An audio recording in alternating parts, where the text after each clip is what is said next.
Charlie from Sanu Motors. I'm He's Lonnie. Bonnie. Yeah, we are going to do today Ford Transit Custom 2018 wet cam belt. Please stay with us. Take a good idea. We'll see how it's going on. This is Enjoy. our first live. Bonnie? Right. Yeah, as Charlie said, welcome to the channel, Sound of Motors.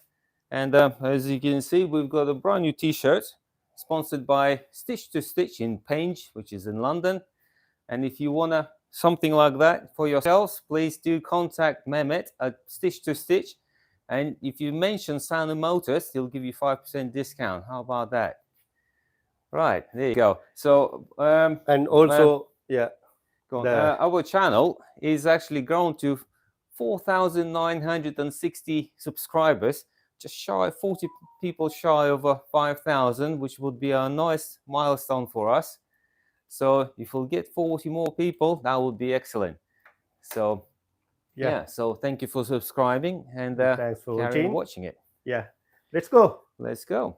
Right. And as Charlie said, this is a 2018 Transit Custom. We'll be doing wet cam belt. Yeah, we are ready for the. We got some of the tools. Some of tools here, and we got engine oil filter, and timing belt cover. Yeah, so and timing belt and everything from Ford. And also oil pump belt also. Oil pump also, yeah. So so okay, let's crack on. Well, first things first, we'll jack it up. Nice one.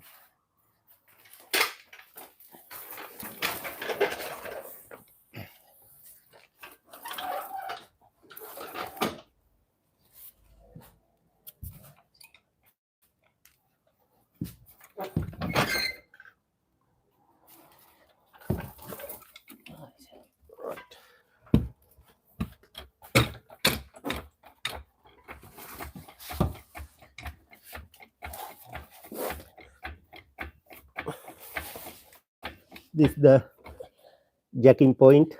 Yeah. I like to jack up on the subframe because it's strong pulling.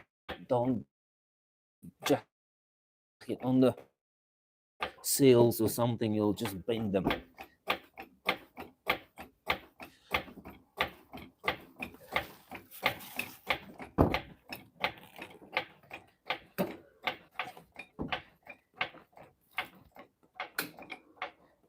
Right. That's my exercises done for the week.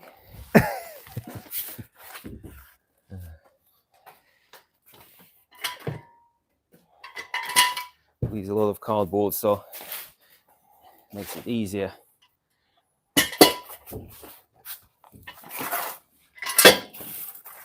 It's a bit of an oil leak here. There's a lot of oil leaks. Well, we'll rectify all of that. Oh, look at that, it's dripping already. Actually, I might have to reposition jack in a minute. I'll use the axle stand here. I need to move the axle stand back a bit. Drop it down for now.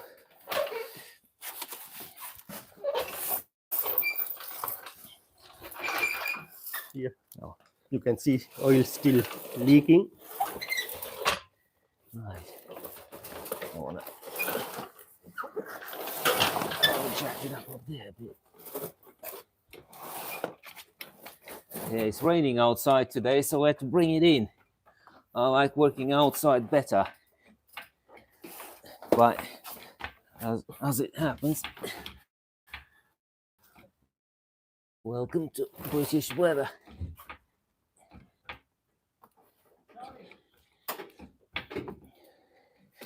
Right. Yeah.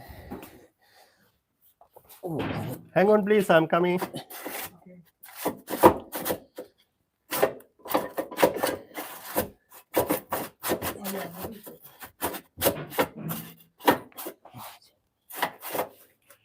Right, Bonnie going to position axle stand. Right. We are going to follow old school method.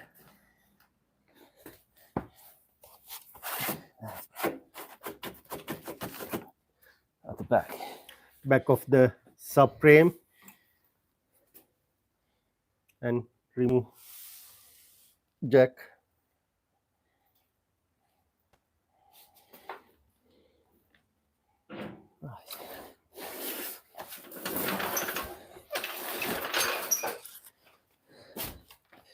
Okay, now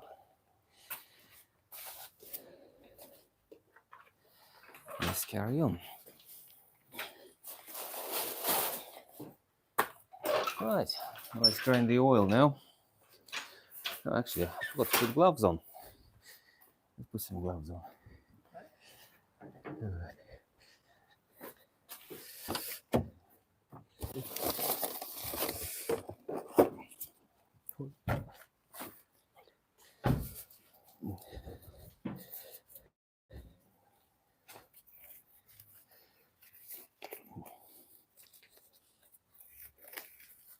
Right, gloves on. Let's drain the oil.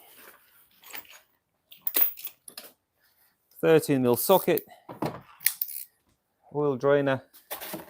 It's easier to use the oil drainer with a spout, so it's easier to pour it out afterwards. But wherever you've got, really. Right.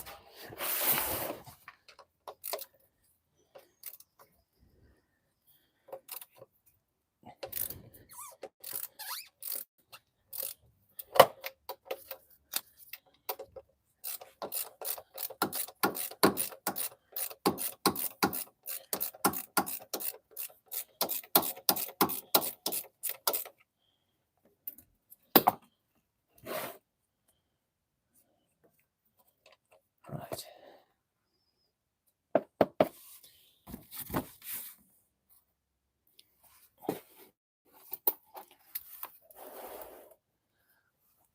Oil's draining.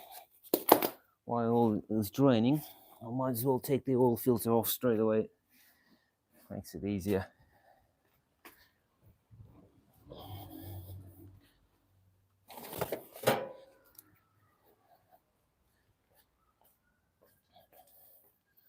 Oil filter strap, much easier to use. Very quick and easy.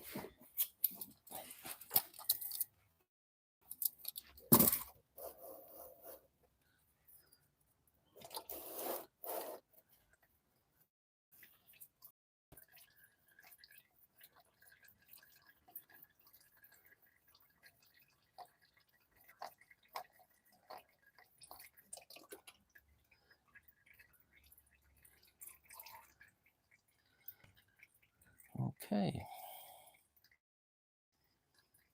Let's put that in a bucket.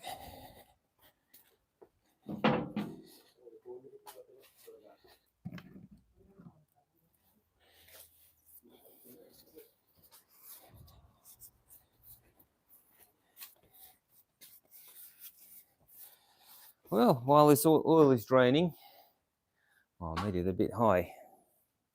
Never mind.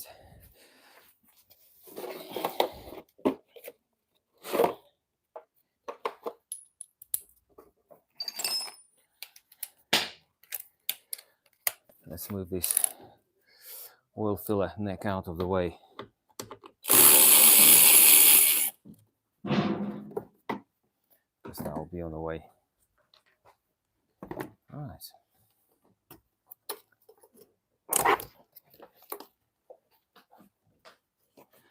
Take the air box off.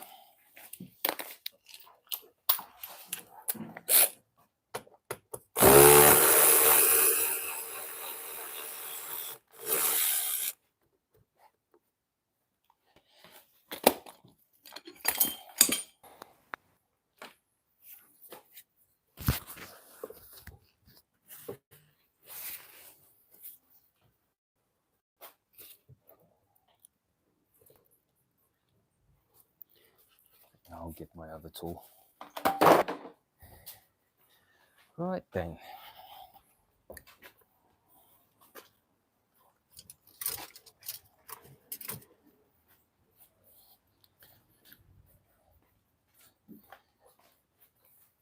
Trim clip puller.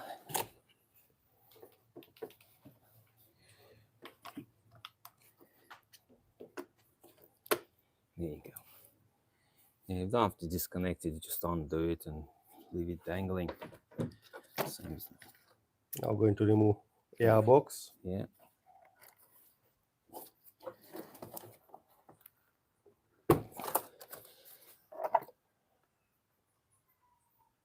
Oh, need to have a Weetabix before you can remove this air box off. How many Weetabix you had this morning? None. None. That's why the problem. However, it's a bit stiff. Yes. That's why it's normal.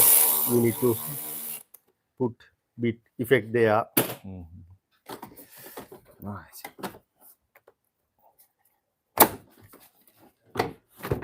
Right. A bit more room all of a sudden. This air box takes up so much room. Just move things to the side. I mean, you can take all of that off if you want to. All of that, all of that, all of that. More But, time. Yeah, more time. And Whatever, I'm all remove about- it from there. You have to install. yeah, Yeah. Don't forget. more about it quicker. Make everything quicker. Going to remove This reservoir is just the reservoir. It's just I could get to the bolts better. Same thing. You just undo it and just tuck it out of the way a bit. So you've got also that probably could come off. It's a drain pipe for the.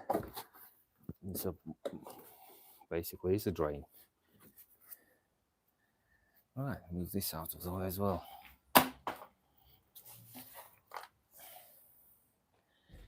So now I've got a bit more room to get to the engine mount. We could potentially take the headlamp. Well, you're supposed to take the headlamp out to make it more room. We might actually do it. I'd never actually do take the headlamp out and leave it as it is, but just that we could see better. Yeah, I'll take better it to out. this time remove it, no? Yeah, I'll take it out so you can actually physically see better. It's holding with 2 screws.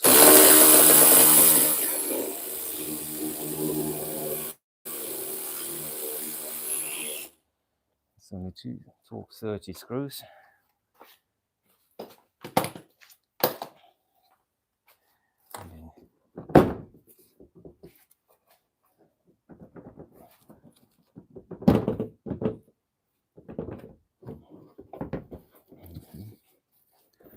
Two screws and a plug. So push that and pull. It gives you extra room. Now we have a much clear access to the. Yeah. Plus, I jacked it up so high, I will have to reach over a lot higher. Now I can actually reach to there quite easier, much easier to get to. I think I'll do that from now on. It's only a couple of screws. There you go. You learn on the job sometimes. Yeah, I usually avoid taking too many bits off, but sometimes it does help. It makes it all quicker, long term. Right. I can then do these little brackets. We've got an electric water pump. I'm not going to bother draining the coolant. Not going to bother disconnecting the hoses. I'll work around them, and that makes it quicker. Again.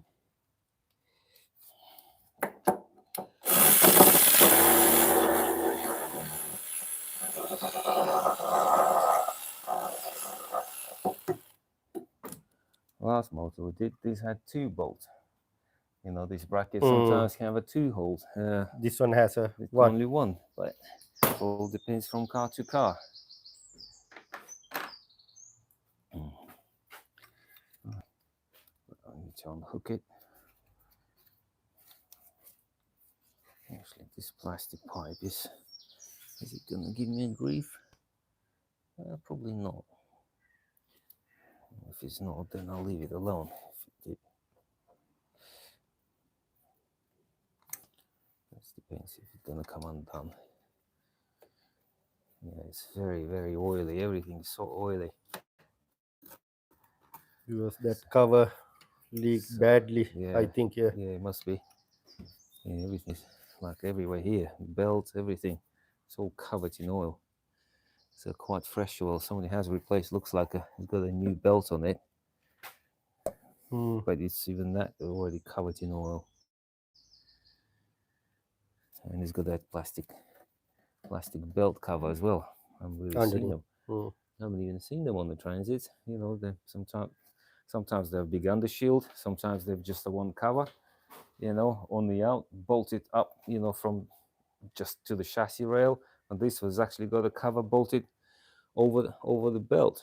So again, it's like you saw that all the Transit custom would be the same, but it seems to be 3 out of 3 were different. Right, okay, let's see if my oil drained a bit more now. Yeah, oil's drained now. It doesn't have to be drained 100%, you know what I mean? But it's only a tiny little drizzle coming out now. What I'm gonna start is taking the sump off. Sump plug back in.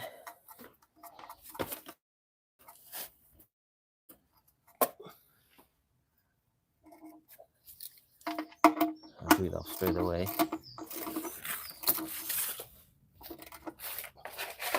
Right.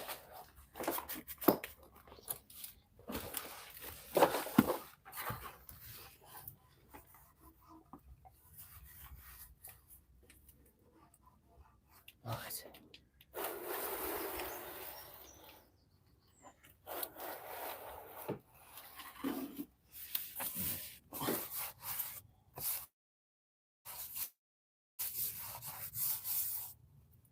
Right.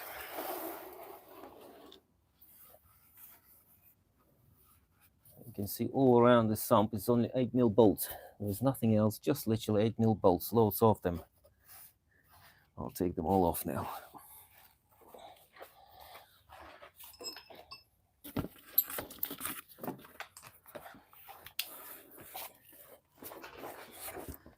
It does help when you have a little guns like that, so you literally helps to put the right socket on.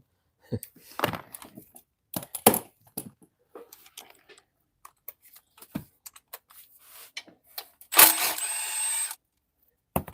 takes seconds for each bolt. With the ratchet, it takes forever.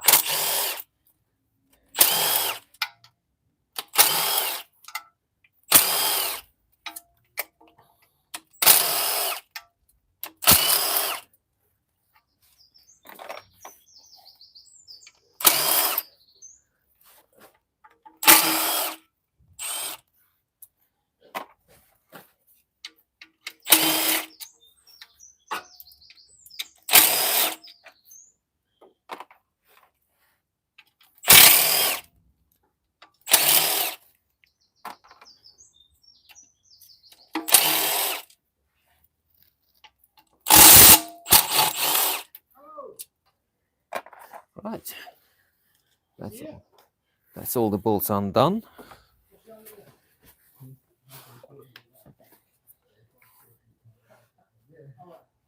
Ashay? Yeah, paid later. Leave it there, please. Thank you.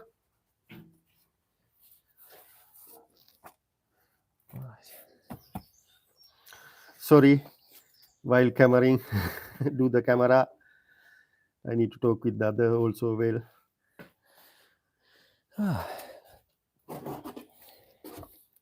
Right, we already remove. We drained the oil, yeah, but you're still gonna have still coming oil from the side drizzling. cover. I noticed that one. Yeah, but right now, because the sump is actually physically glued on, it's bolted on, there's no gasket. When you do it bit gently.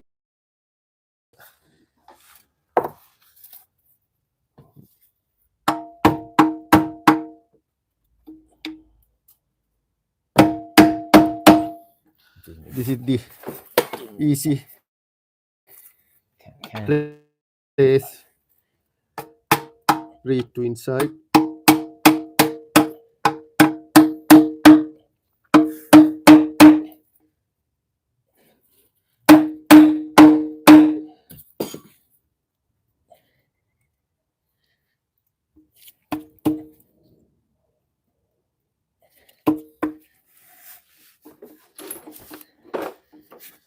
can see a little bit mouth open. Right.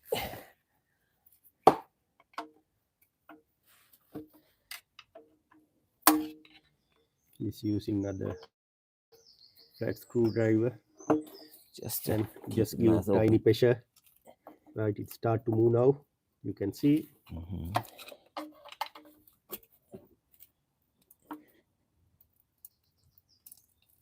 Right, nearly there.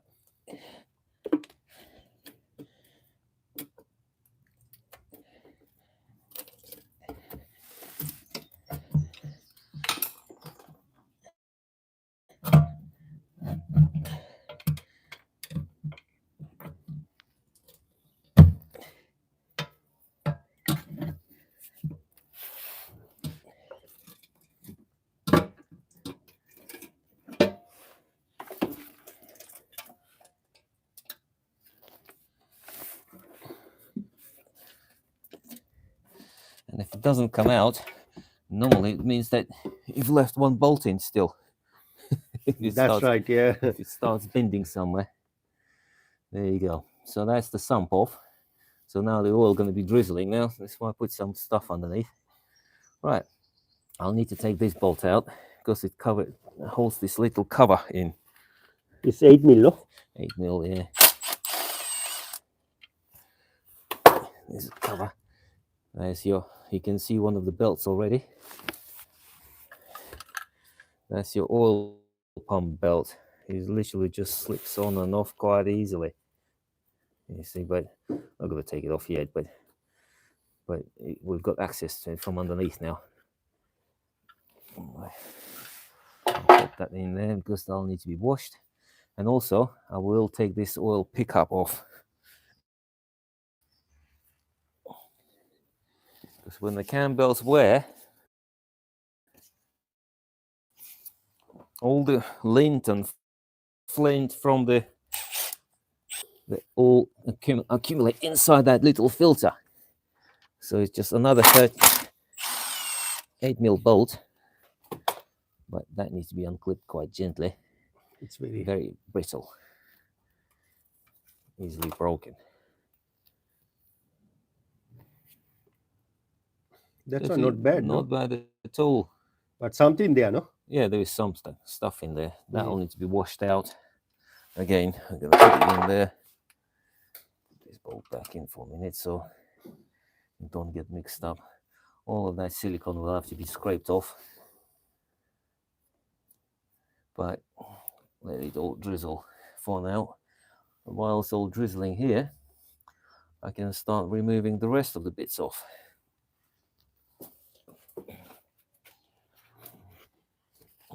It helps to have different rags all the time because it's a very dirty job. Oil constantly drizzling all the time. Right.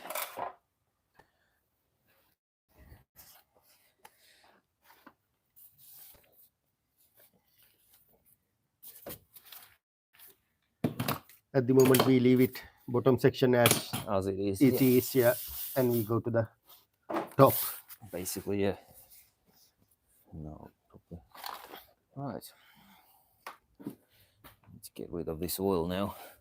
I'll do it. Okay, cool. I'll put it down here somewhere. Okay.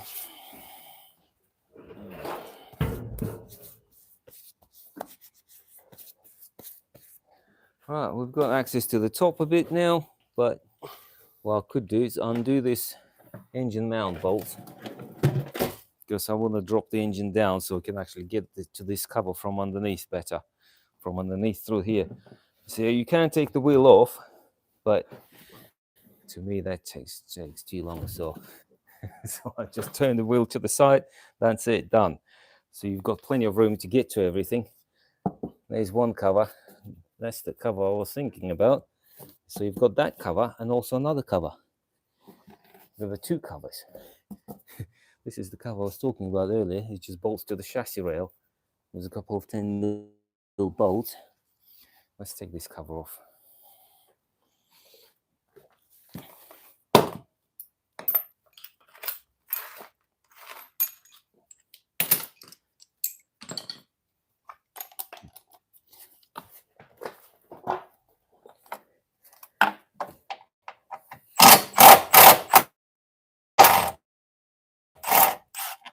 One.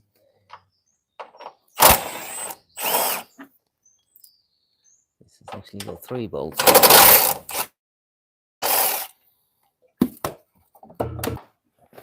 Again, put it to the side. Yeah, if you keep the bolts together with the covers, you know, sort of more or less in the right place, then that way, you don't end up with 40 different sizes and shapes of bolts and all in the same pile, just all separated all. Yeah, move the pile like all my sump bolts all in one pile in one place. The sump is here, but then that needs to be cleaned, so I'll leave that alone for a while.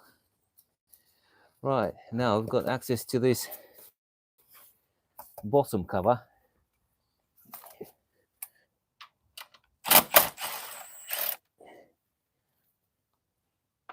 One nut, but let's just disconnect this.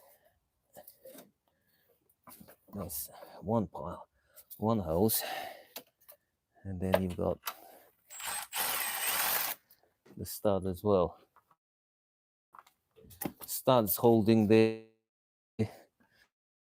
water hose on, and the nut holding this power steering pipe on. Right.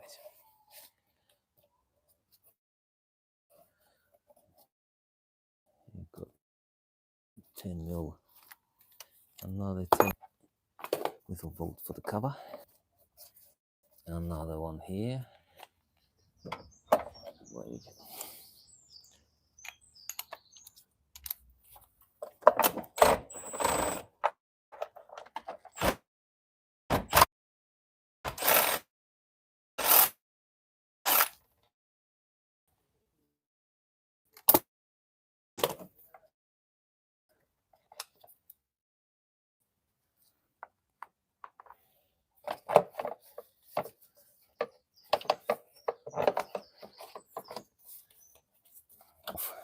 Maybe not even one, maybe several, because that bolt wasn't there. I had one that nut there, bolt there, but that's missing. That was missing. So it's only 2. So somebody has been there before, unless it just fell out from vibrations of some sort. But now we can actually physically see auxiliary system, auxiliary belt. Auxiliary belt is, yeah, it's the direct. That's how I'll show you. It's the direction of the belt, not direction, but the way the belt goes. It goes underneath the tensioner, go over the alternator, then it's behind the idler pulley, then over the power steering pump, and then down to aircon compressor, and back to the crank pulley. And we also got a single belt, which is a stretchy belt for the water pump as well. So that's separate then. Okay. What I'm going to do now is actually going to have to turn the crankshaft and remove the stretchy belt without actually cutting it, but basically by turning the crankshaft.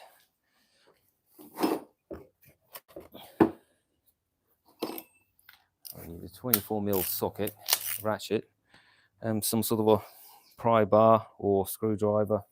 I think I might use a screwdriver. Poking behind the belt, and while you're turning it, pushing on it.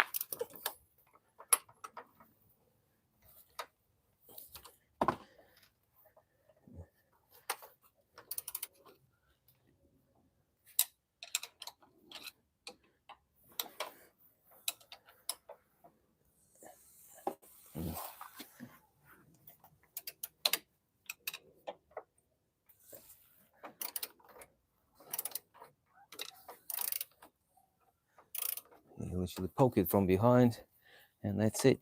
The belt comes out.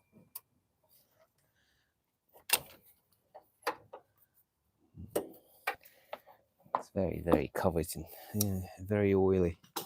Right, to remove the auxiliary drive belt, we've got actually on the tension, you've got this hexagonal sort of a nut. Just push it. Use the spanner on it. don't know, it's a 15 or 16 mil, I'm not sure yet. I'll try both. Is it 15? It is.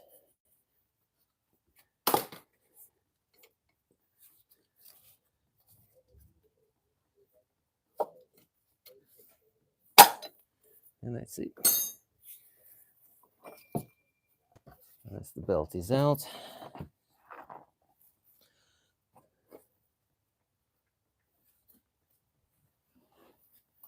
And that tension, that doesn't look very good. The surface, it looks all melted. Well, you can see you can pick the old bits off, pick the bits off the old belt, but it doesn't matter. We'll take it off in a minute anyway. That comes off, that whole tension that needs to come off. So that's all loose, that's all loose. I think next one, I'm gonna have to take the engine mount off. Right, but taking the engine mount, I have to support the engine. Obviously, I can't support it here anymore because the sump is off. So I'm gonna put the jack just there on the gearbox, or even on the gearbox mount. It will be just right, just about enough room.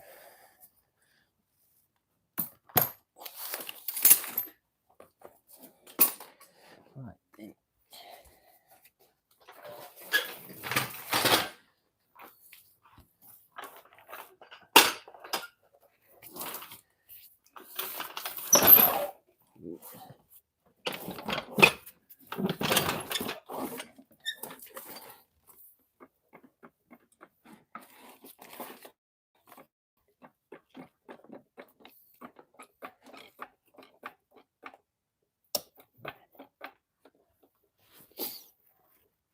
Now I can take the engine mount off. I'll use my big gun for that.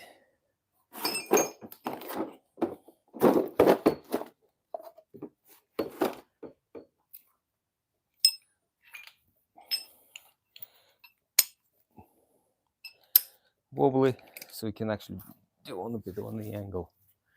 All right.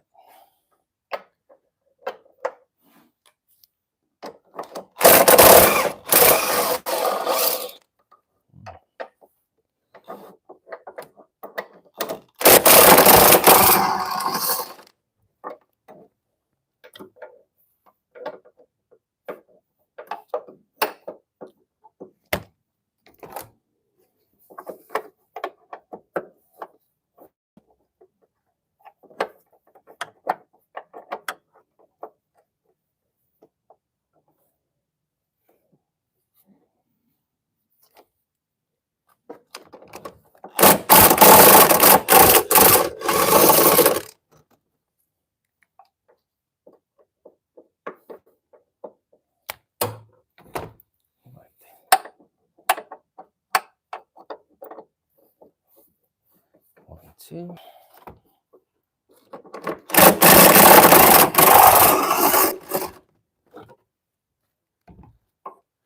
There's two at the front, two at the back.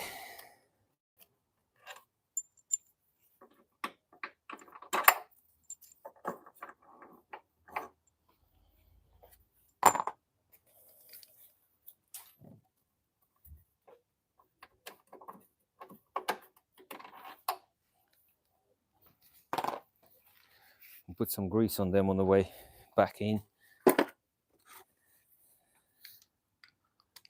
Now I've got 18 mil nuts. Sometimes they come out with the studs, sometimes they don't.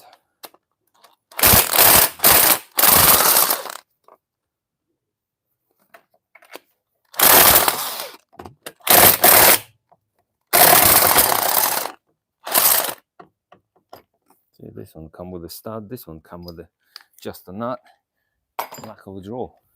How they come out makes absolutely no difference.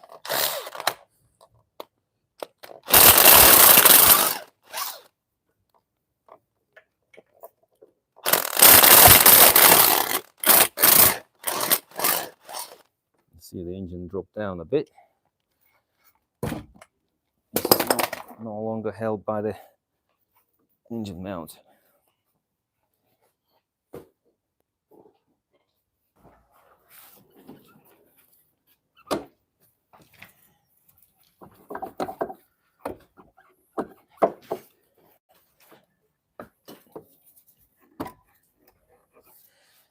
little wiggle, but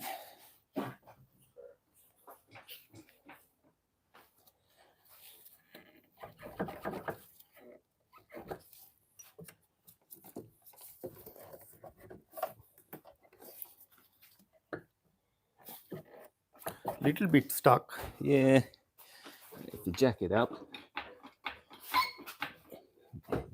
takes the pressure off it normally.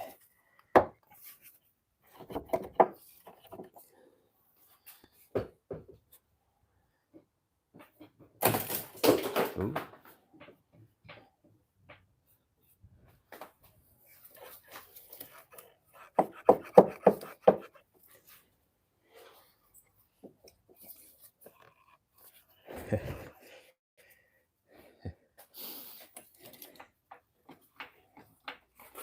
Bit more, jack it up. A bit more jack it up.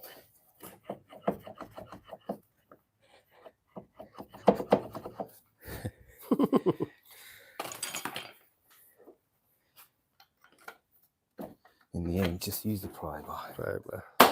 Now it's out. Here we are. Back now. Right, that's it. Again, another pile separate for the old end bolts and nuts.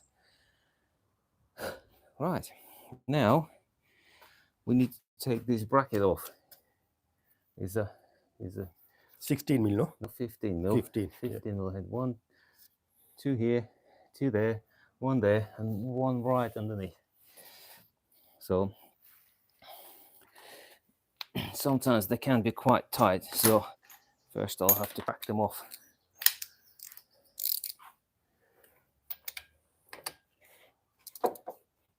And did I collected the wrong socket. That's it, 15. I picked up 16. Because I told you to. That's it.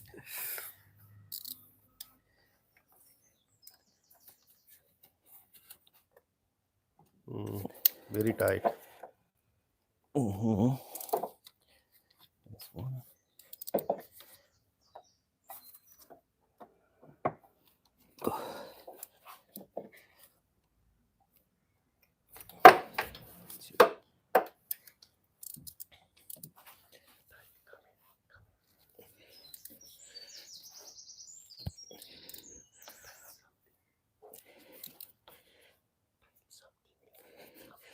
Right, 3. Coming.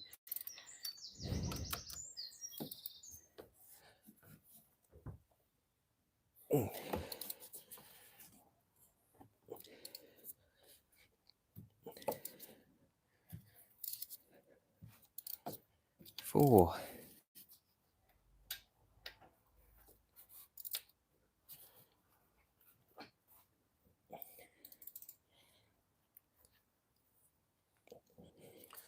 Be tight. 5. You notice the all them bolts are silver color. Them 5 are silver, and this in the middle is black color. Black one. Don't So- go to mix up. Yeah, so don't mix them up.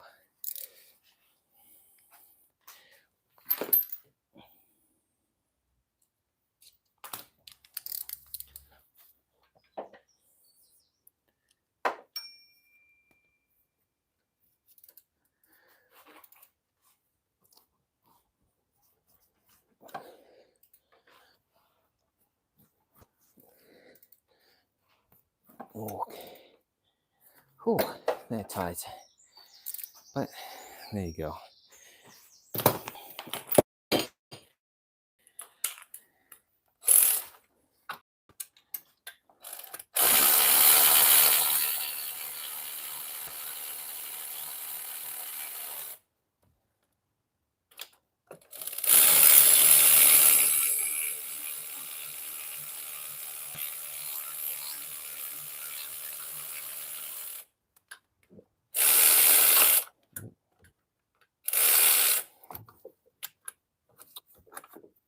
Helps to get on the bolt.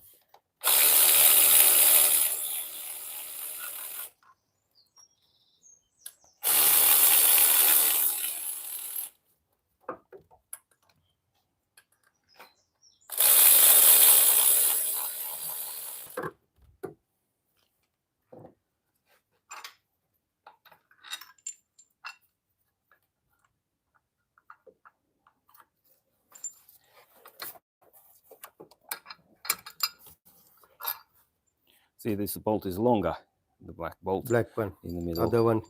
Other all same. Yeah, they're all the same. But Leave it separate. yeah, we've got one bolt left, but then I prefer that to do that bolt while it's lowered down, so because you can actually put the gun on it quite much easier. I don't like what that is. Maybe Oh, that's part of the old belt. all belt. You can see that because of such a severe oil leak, it melts the belts. It makes them all soggy and quite yucky. That's the word. Yeah, that's the word. Yeah. See? What I'm gonna do while it's up, remove the tensioner. It's just one bolt in the middle. Oh, wrong socket. It's 50. It's a 50. Let's pop the sockets back on. Right. Sockets back on.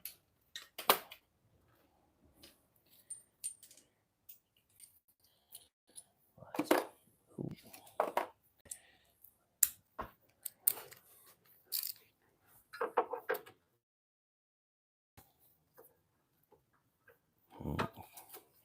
Two. Here's a short one. Only bit hurry and Make a, bit struggle to find the correct socket. here's the shorter one. Right. It's not actually that tight. So it does look like somebody has been at it before, because normally this bolt has got a Loctite on it Really tight. and really tight to undo all the way. I remember last time, yeah. Oops. Yeah, and that's come out like it's been just finger tied in, really loose. I mean, it's easier if when you pull the tensioner, you've got this hole and that lines up with that hole.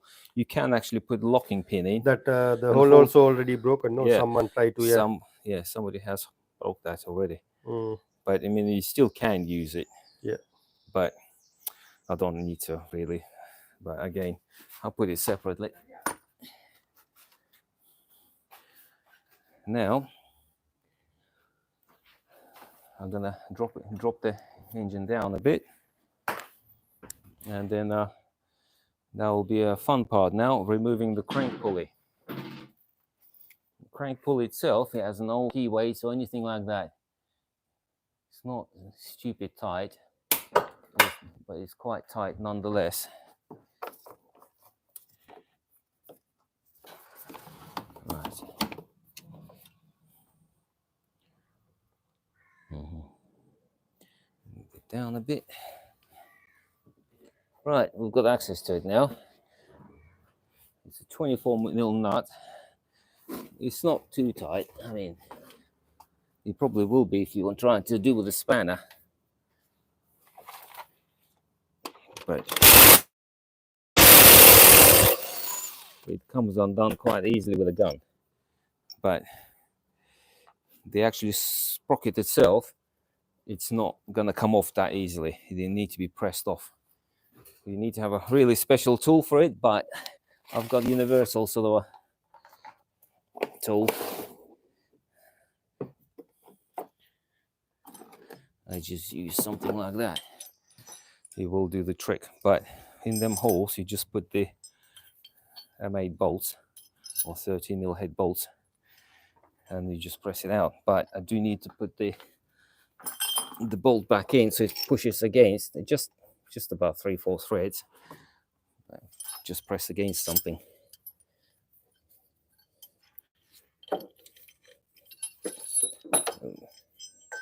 You've got the holes in here. You literally just put the bolts in them holes.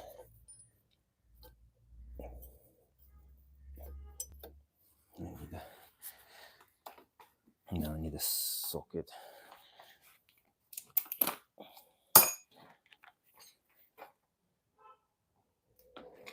Drop that down a bit so a bit more room.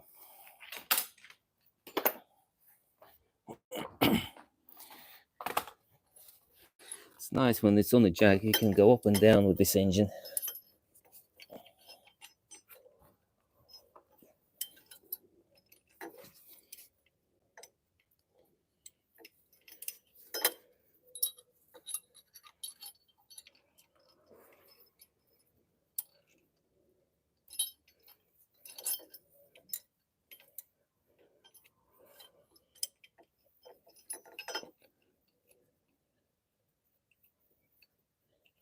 Right.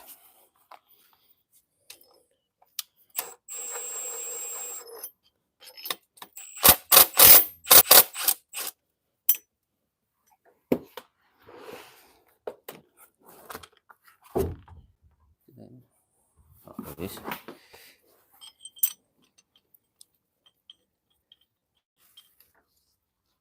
Right, and get this socket.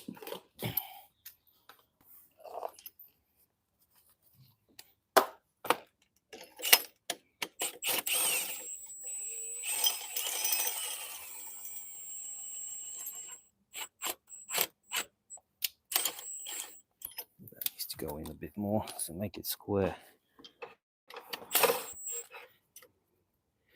So make it more square.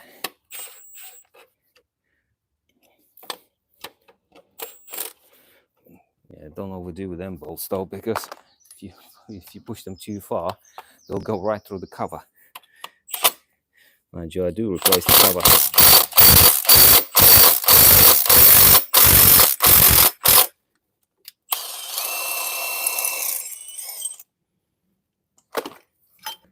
Undo the bolt.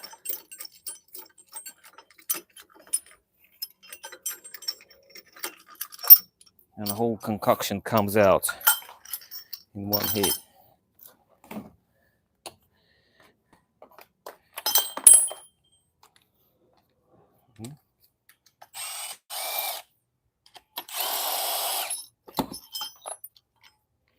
So yeah, they're the bolts, bolt holes. So it works, just normal universal tool works. So you don't have to have a special forward only sort of a tool. You can just use normal puller, the one you buy to remove your hubs, rear hubs for the wheels. It came in my big universal kit anyway, so I just use it all the time for this particular reason. I even got them bolts, so I can use it. You don't need it to install it. Installs much easier. You just push it with a bolt. As long as it's square, it bolts, pushes on with a bolt quite easily. Right, and now I should be able to have access to the last bolt now for this engine mount. That cover is absolutely covered, and I'm pretty sure it's leaking from this, from here. This little cover. That's a fuel pump cover, and I've had it before, where they leaked from there. And when it leaks, it leaks. You can see it's quite When severe. it's leak like now in the floor. Yeah, so let's get this last cover off. There's my battery with this.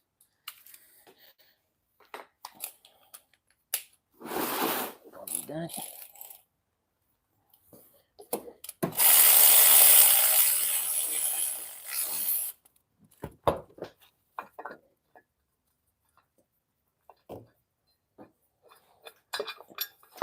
Right.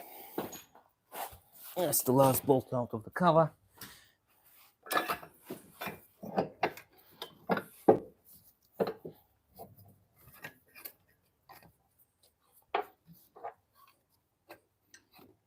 And now the cover is stuck.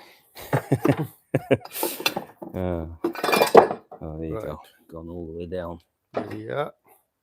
There you go. So you can see you've got 1, 2, 3 normal bolts, 2 here, and that's the black bolt goes in the middle. And that's where your brackets bolt onto, and that's where your cover bolts onto, this plastic cover. That's where we had a missed bolt. So somebody has been at it before. You can have all the telltales, and that's probably why we've got an oil leak in the first place. You can see the water pump. So it's quite easily to change it now, but it's not essential because we don't have to physically take it off. Then that way we don't have It's to not drain run the, with the belt, yeah, it's not run with the cam belt. So I mean, if you really want to change it, you can. But this little bracket annoys me, so we'll have to undo this bracket. Is it 10 mil? You should Go have with the yeah. wheel. It did have a nut on there, but it's nothing. It just literally sits on the stud there. I can't feel any other bolts. It literally just had some Jubilee clips.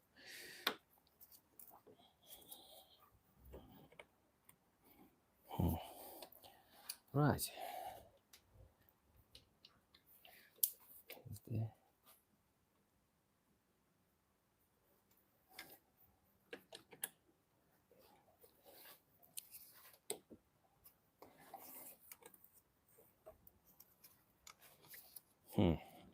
Can't really see.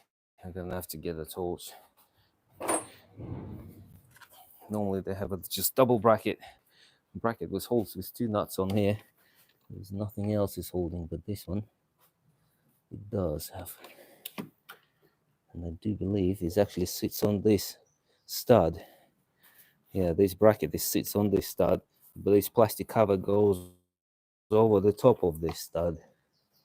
So I'm afraid I would have to remove this Jubilee clip off. Okay. This is something that is not common. Well, not the ones I've done so far, let's put it that way.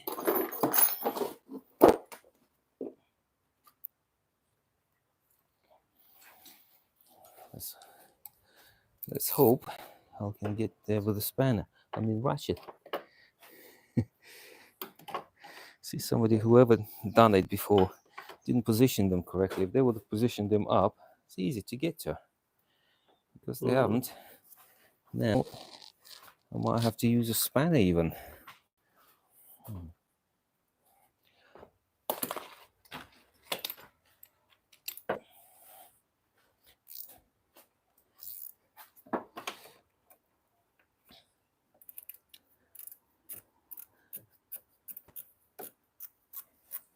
Not the end of the world, but still.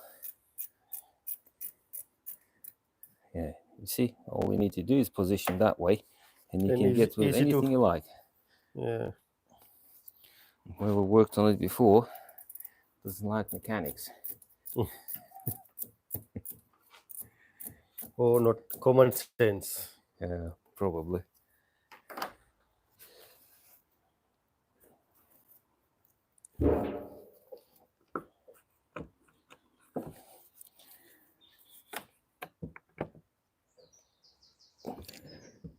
Oh, there Right, you it's go. out now.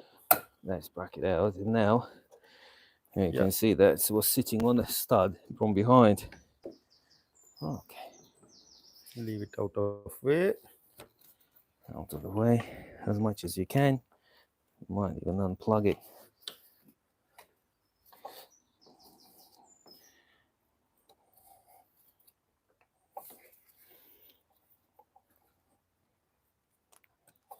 Why don't you use the special tool for that one?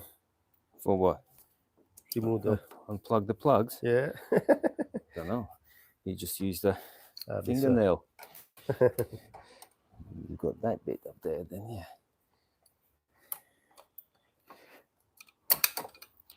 That's it. Now this out of the way.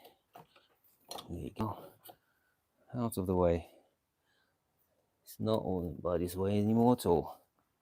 I'll tuck this out of the way as well. There you go. Here we are. We've got loads of room now. Now we've got one bolt in the middle here. It's actually 20 mil. It took me forever to find a socket for 20 mil. And also a bit That's tight. Yeah, one of them sockets I had for probably years and years that I've never ever used. All of a sudden I'm using it nearly every day. For transit. Yeah, for transit this. And it's normally sits on the Loctite. Very tight. Very tight.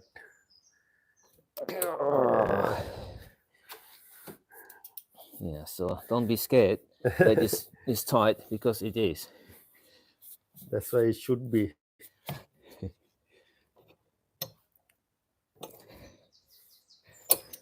And it's tight pretty much all the way.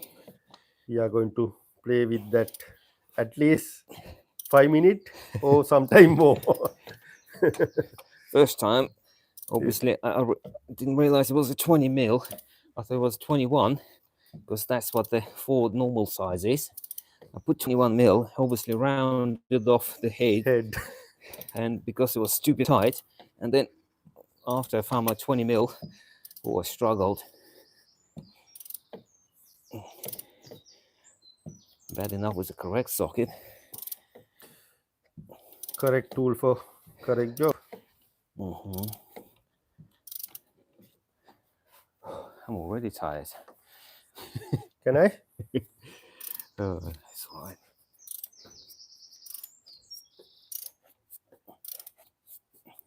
It's so tight.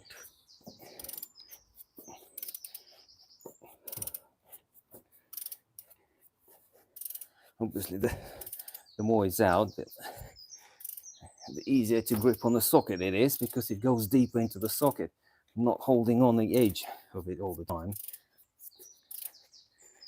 So you're kind of losing the, possibilities of rounding off the head. So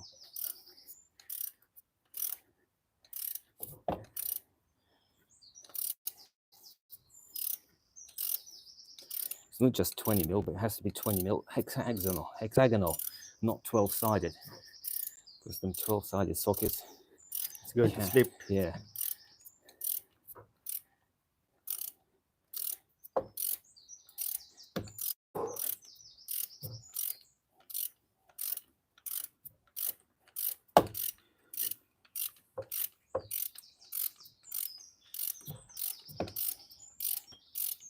So on the Transit Custom, normally we undo, nothing comes out from that hole.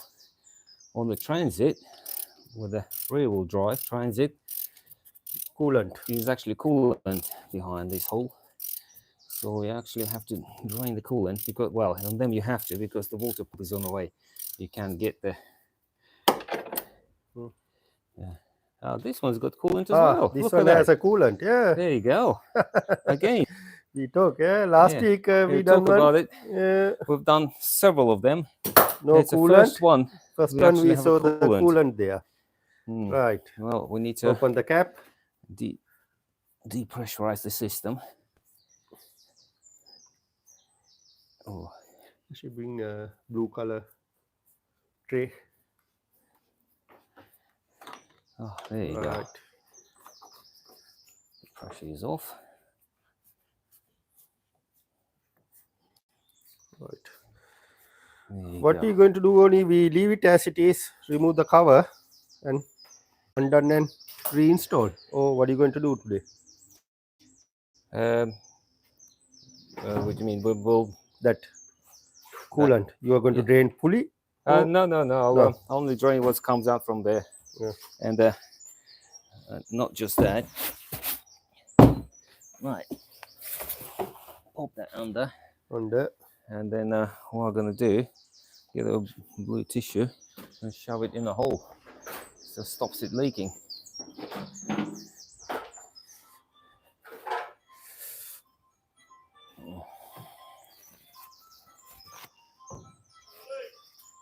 All right. I'll leave it there, please. Yeah. Thank you. Cheers. Right. I'll make myself a plug. Bless you. Oh, thank you. See you later. Bye.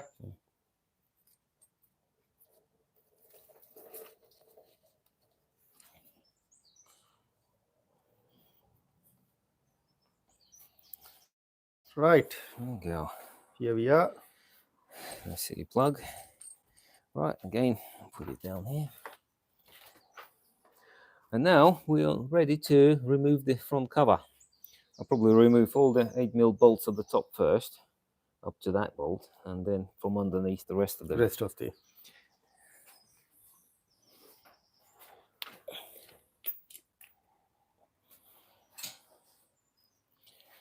I will will use my gun again because there's so many of them.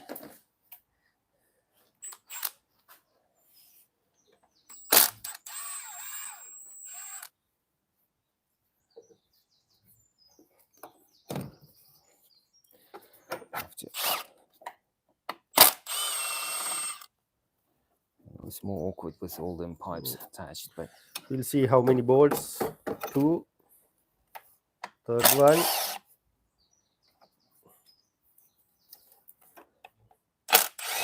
fourth, and also up here at the top of the corner, this pipe is actually clips into the cover. Don't need to be unclipped.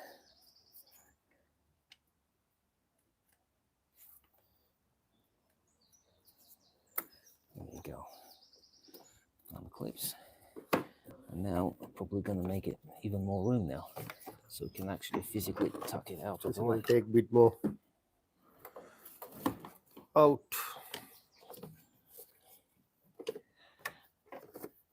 There you go. A little bit more out of the way.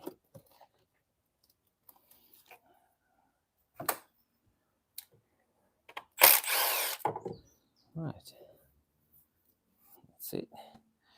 1, 2, 3, 5. 4, 5.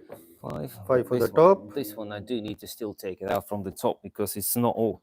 It's awkward from the top or from the bottom. So Middle. yeah, Middle. it's only one, so it doesn't really matter. Even we can't use power tool there. Not much space. Yeah.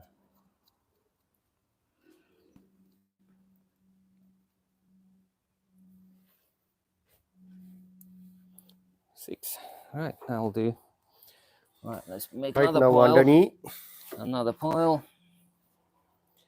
And now we can go from underneath. Actually, drop the engine down now.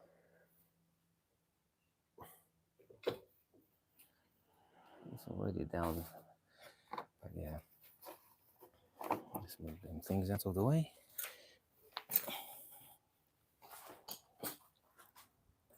Right then.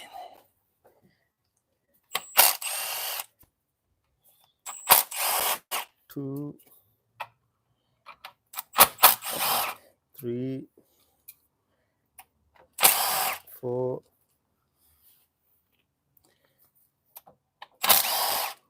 5, 6,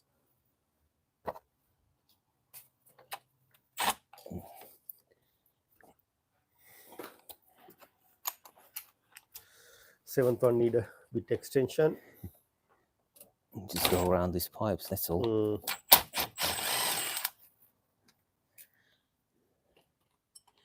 Oh, hang on, this is yeah, this again, this needs a power steering pump removal as well. All right. Yeah, not removal, but just a... Oh, I can't get to this bolt either. Yeah, this is on the way. It's just like in a normal transit. Yeah, when you have an electronic power steering, you obviously don't have that pump. So you're Yeah, fine, this is but the manual one. See yeah, the this fluid is a here. manual. Yeah. Oh, there's actually top bolt is missing.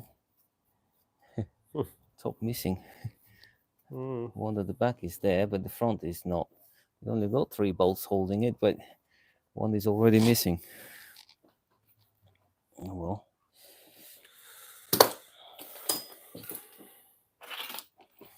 Might be previous mechanic thought too much bolt there. Probably awkward to get to, so Yeah. he decided not to bother.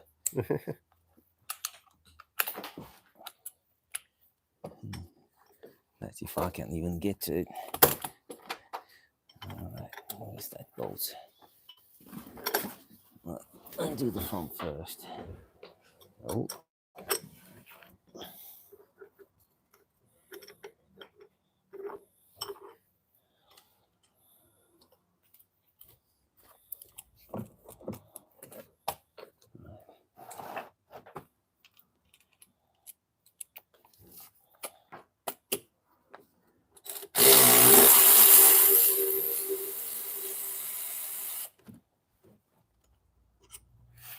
This one.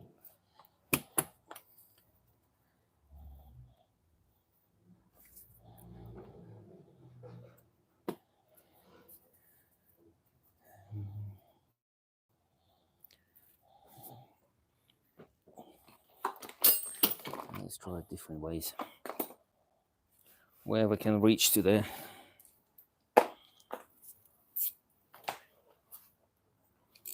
It seems to be every time I do it, I seems to be doing different ways.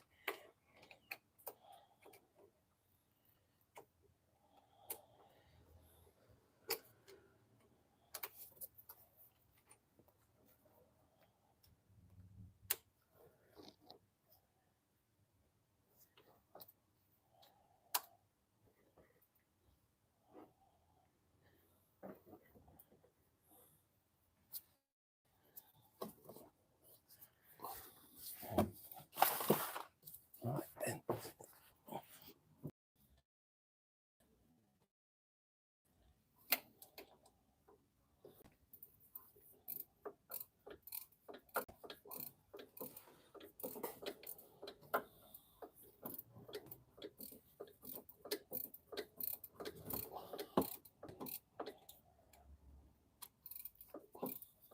It's the second bolt, no? Yeah. That's the awkward one. With you.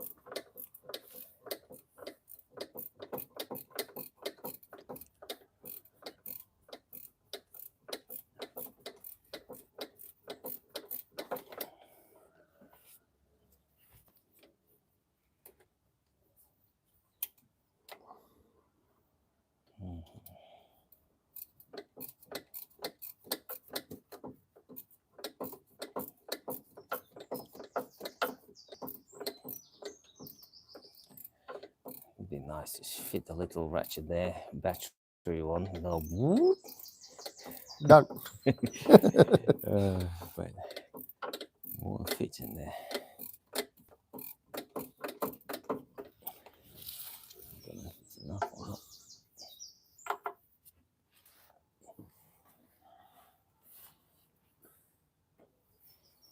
No.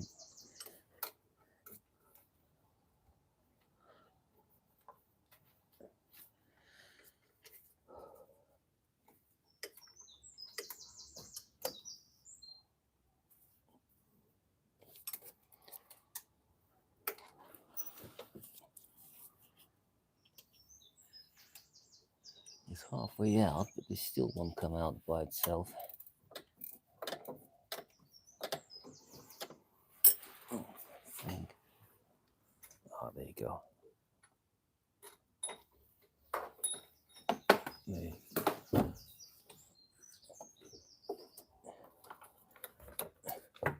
There you go. Here we are. There you go. All we need to do is just literally tuck it out of the way. That's it. All of that just to get to these two bolts.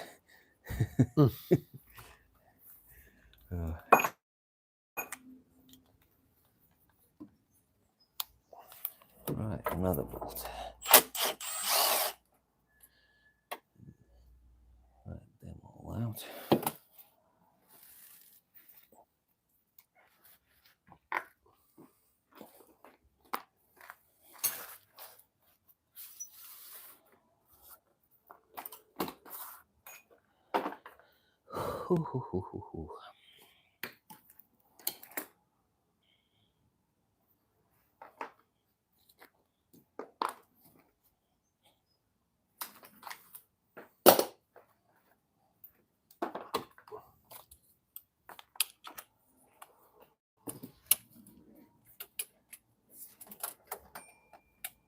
Can't really get to that.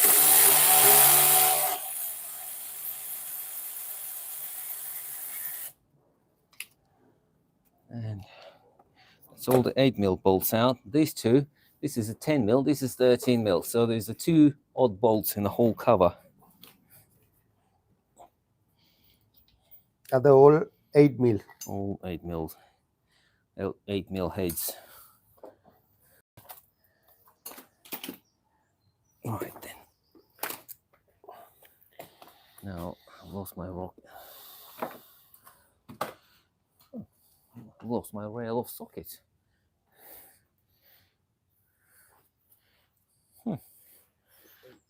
No, I've got a long, deep sockets rail.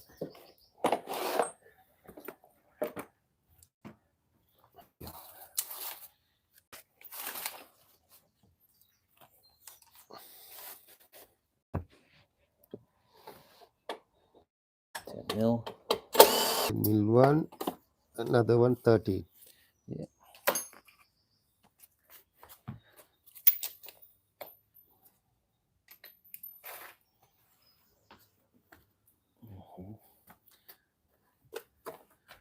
didn't leave many sockets there, but I'm not sure what happened to it now. Right.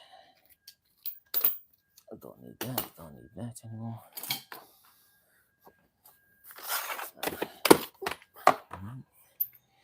There's just 13 mil is missing. 13. There it is. Charlie. Again, Charlie. It's quite a long one. Right, that's it. And now we'll put all them bolts again. You see in the power steering pump, the back bolt is long and two front ones are supposed to be two short ones, but one is missing. There we go. Right, that my pile was there. That's all the bolts for the front cover.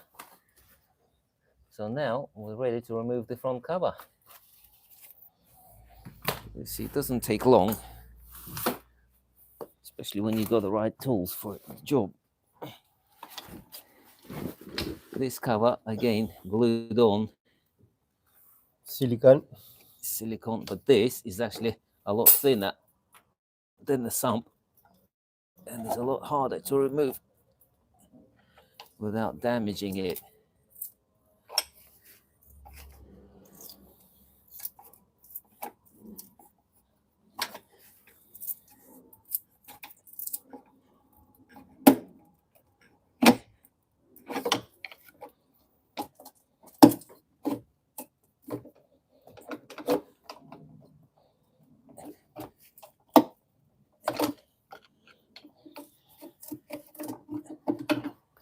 And pull the dowel with it.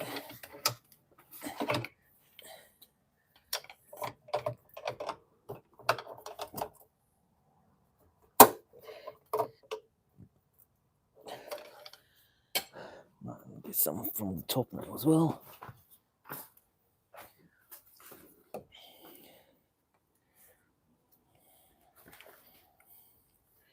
Right, let's get the hammer.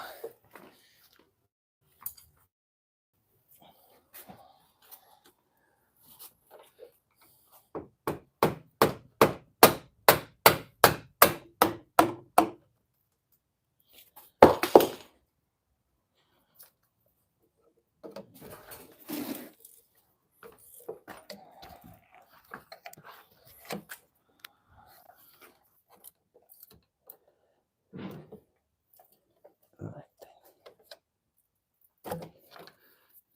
Oh. That's our front cover off. And I have that feeling the leaking was from here, from this cover.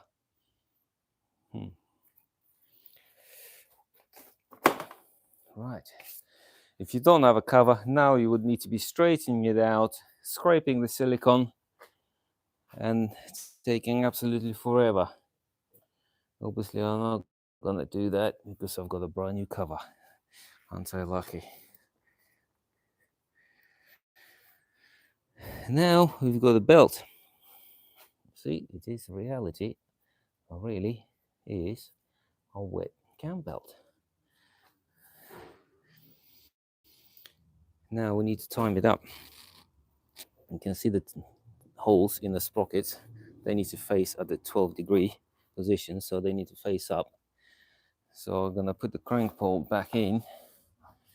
As you can see, the cam belt is not actually run from the crank pulley, but it's actually run from this sprocket in the middle. So there's your crank pulley, the crankshaft, but the cam belt's attached to this sprocket, and there's your fuel pump up there as well. So now we need to turn the engine over and over and over. But I need to find let's pop that down, and I need to find my crank bolt. Pop that back in.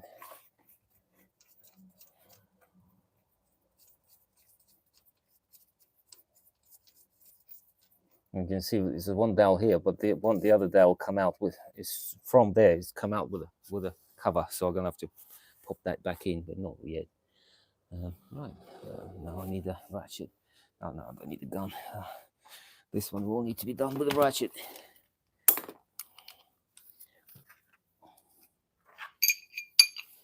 I'll use several extensions just to make it life easier. Might even one more, just because I'm greedy. So now I can actually turn the engine much easier. As you can see, turn the engine clockwise, but the belt and the camshaft are turning anti-clockwise. Doesn't matter if a bit of water goes in there because there's no sump. It's all just gone right through.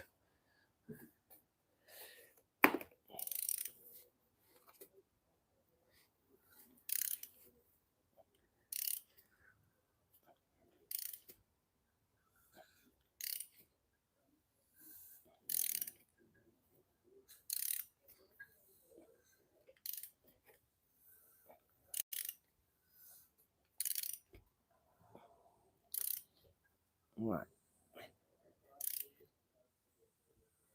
It's pretty much almost at the 12 o'clock position. Nothing at the moment. Let's have a look. Yeah. See, nothing lines up yet here yet. So that means we'll have to turn it another complete 2 revolutions, because the camshaft can only sit in one position, but the bottom can sit in all sorts of different positions. No, it doesn't really matter because it's always gonna come back to the right place anyway eventually, but just for the purpose of these presentations, we'll be turning over so until everything lines up.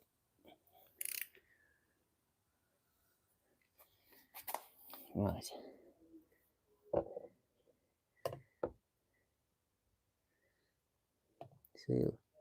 Still nothing lines up.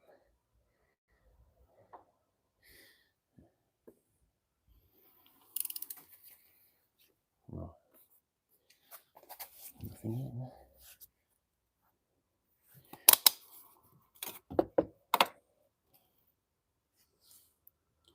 Right, and another 2 turns.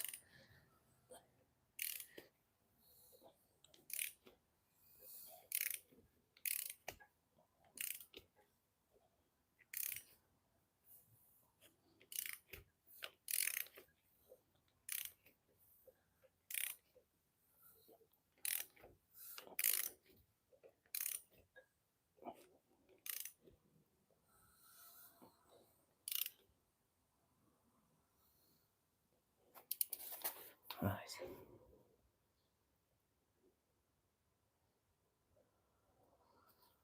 See, every time you move, it always comes up in the different places. This position.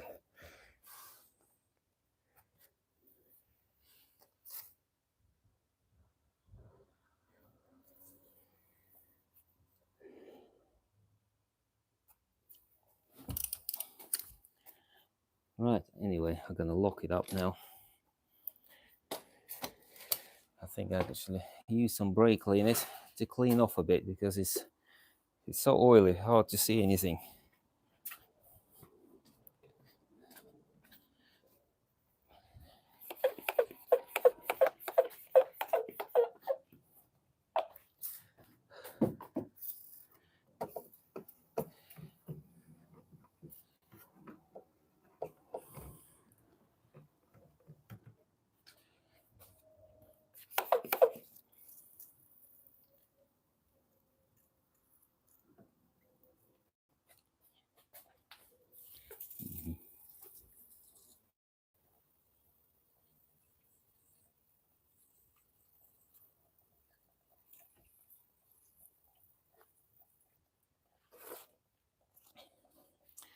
Right, let's pop the timing pins in. Normal 6mm pins. I mean, they came with a new tension on the previous jobs I've done, so they're very handy. Let's just go through the holes.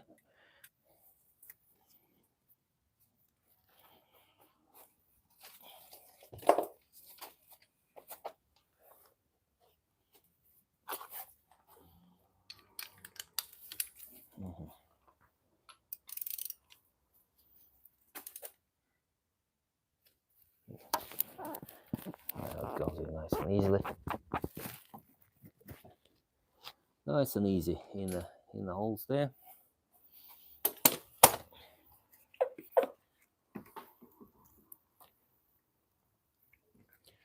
What I'm going to do now is to take this bolt out, and I need to change the lower belt, or the water or oil pump belt.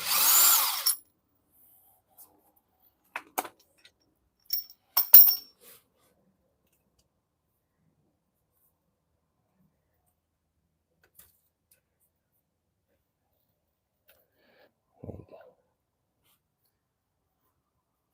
Spare parts.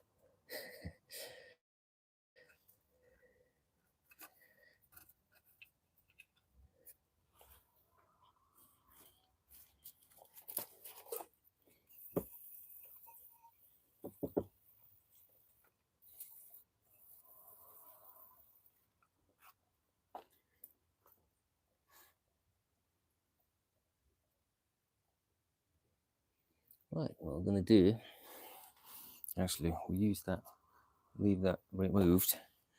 We'll pop the bolt, actually. I don't need that on. That's awkward to get that belt off. But I'll deal with it in a minute.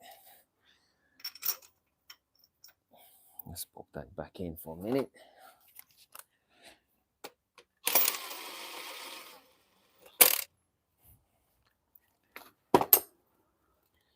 You can see this sprocket is like half the size of this sprocket, so that means that now to be 2 revolutions before this one will make 1. So I'll turn it again.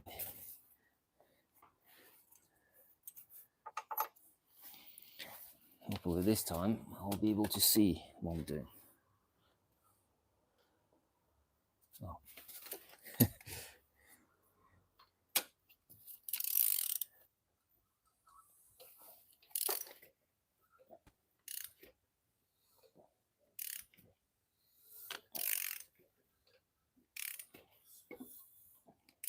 I know this takes a bit of time, but this is the most important part of the job. Get the timing correct. There's no point to rush this part.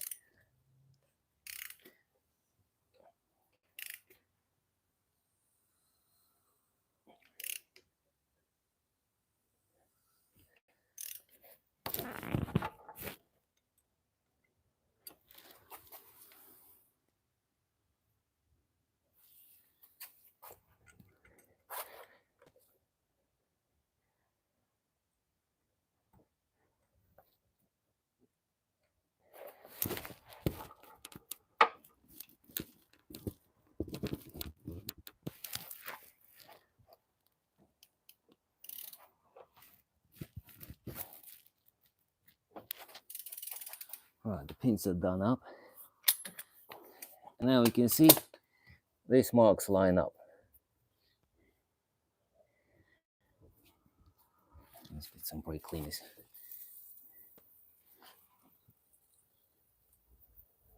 It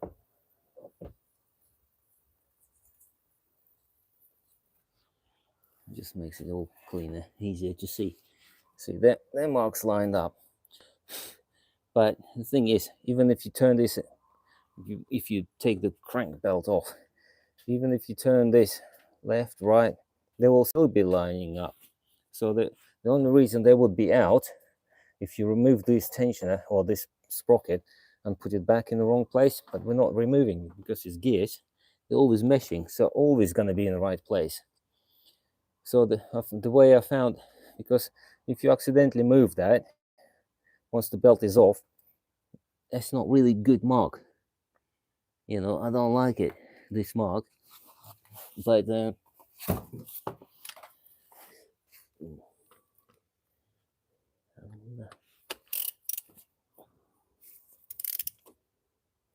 see, moving a little bit. I mean, that's what the belt gives you. Yeah. So what I found, the best way of doing it, once it's all washed, I put Tipex mark on one of the tools and on the block, and that way, even though it's all lined up, I'll have 100%, 110% guarantee that it's not going to move.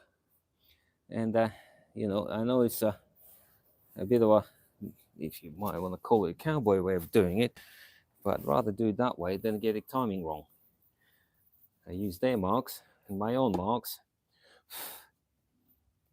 all together, and that way I won't get it wrong. Right, let's get this oil pump belt off.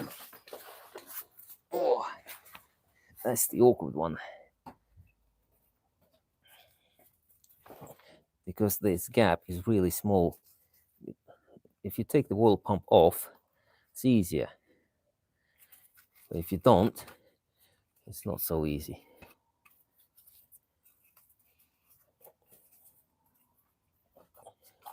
There you go. It's off. There's your oil pump belt. It looks very flaky. The surface itself looks rough, but I mean, it always look like that, quite rough, even from new. So anyway, that's your oil pump belt. Now I'm gonna put that back in. Actually, I might. No, I think I won't put it back in. I think I'll do the normal timing now. My top is locked up. The pins are in. See them pins going through the holes into the block, through the holes in the sprockets. So two of them, one there, one there. Both of them are in.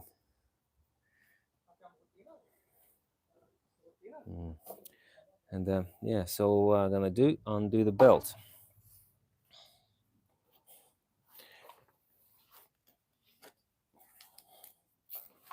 No, sir. Have I? No, I didn't bring it. Okay, I'll bring some Tipex.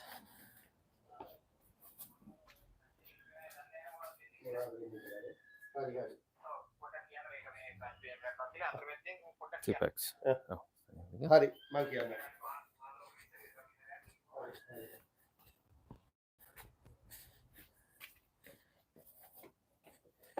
There you go. Let's put some Tipex on now. Let's pop that there.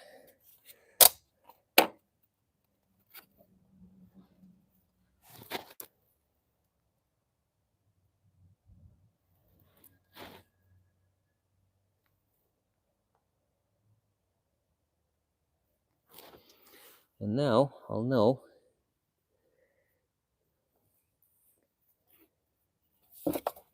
when I turn it over and over and over, these marks are lined up. There you go. I mean, their marks lined up anyway, but I've got my own mark as well.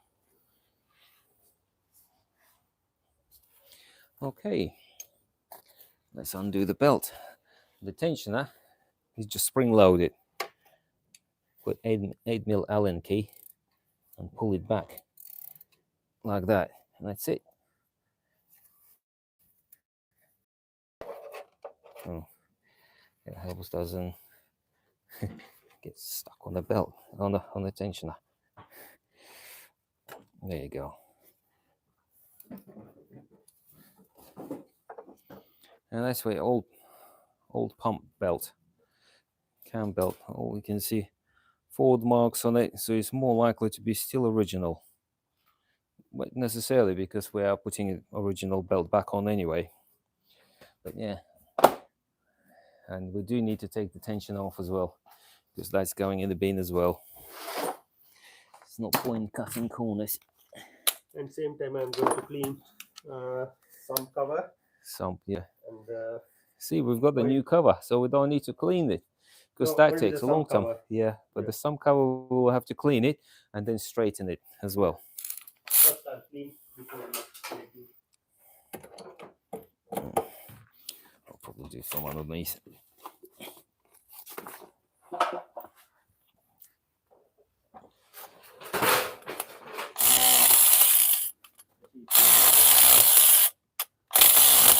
Ooh. Very awkward because it's right in the middle. I'm gonna have to use a ratchet.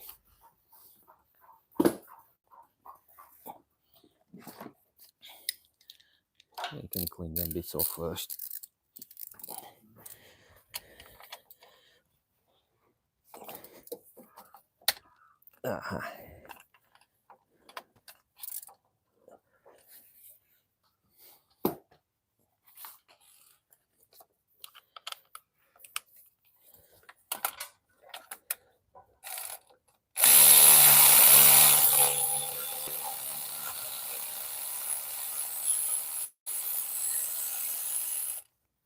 There you go. There's your tensioner. You can see it just literally sits and pushes on the belt. So it's gliding on it. No rollers, just slipping on it. With a bit of oil. In the kit we should have a new bolt, a new tensioner. Well, it's time to open the Pandora's box.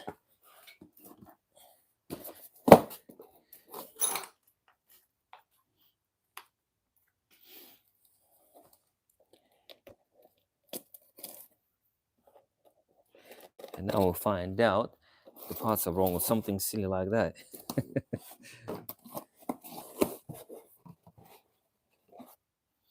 Now it looks good.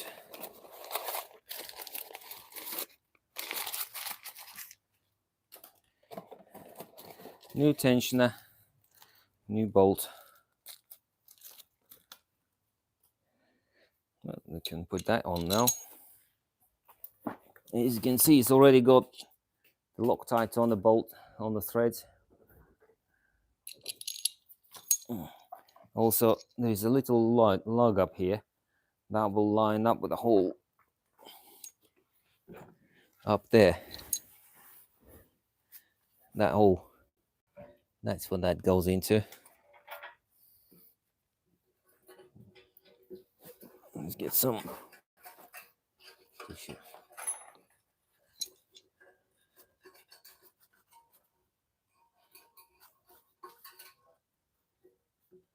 Ooh, you don't want to leave the tissue in there. That goes there, and that goes into this hole.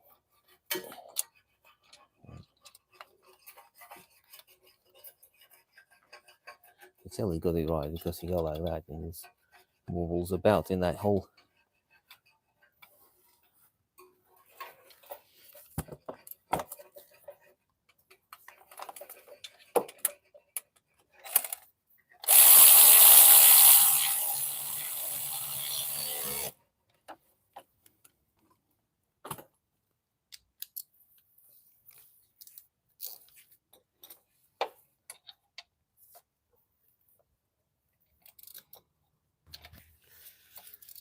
if someone join with us now, just let you know this is Ford Transit Custom. We are going to replace wet cam belt or wet timing belt. Right. Stay with me, take a good idea. See, there's the little pin that we'll use to lock up the camshaft. That's where it comes from. You get brand new one in the tensioner already it's actually locked up in the release sort of position. So when you put the cam belt on, you can actually slip it around it. Now we've got a new belt in the kit. We don't need that box anymore. Nice and stiff still, and not oily yet. Covered in this white powder substance sort of thing inside. It's like a dry lubricant. Runs in the oil anyway, so yeah. And now it's the awkward part.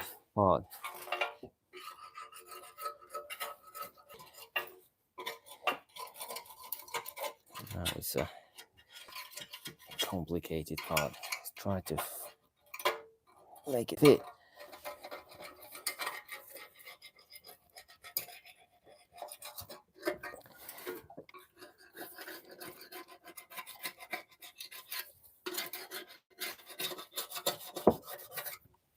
Oh.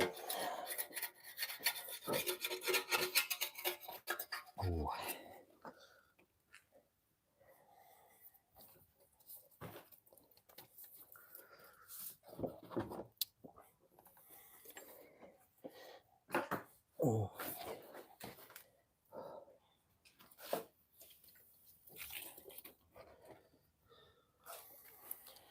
What I'm gonna actually do is move the timing slightly, so it gives me a bit of a slack then.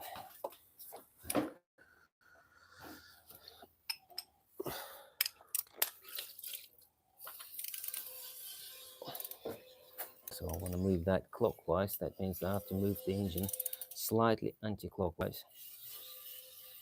So it gives me a tiny little slack.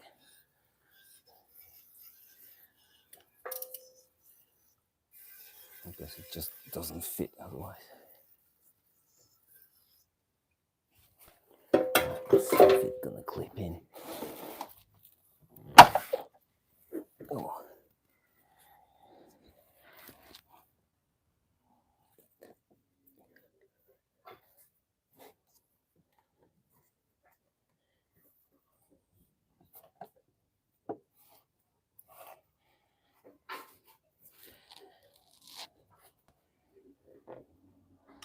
A little bit more.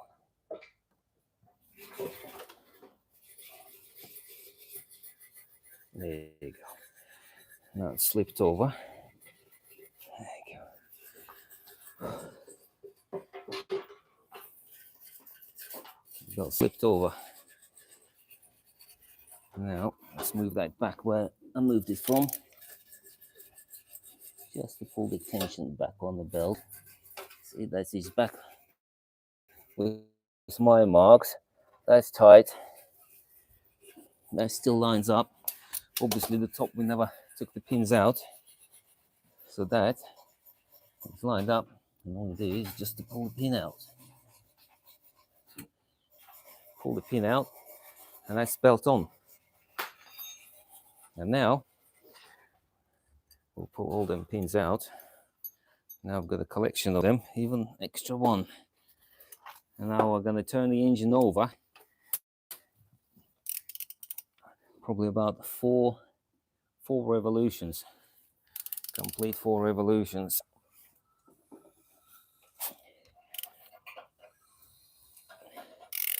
All of that just to make sure the timing marks lined up.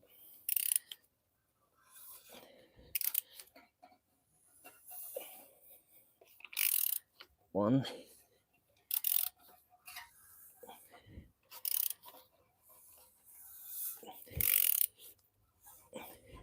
And even with 2 revolutions, it will line up. But the engine marks won't line up. That's 2.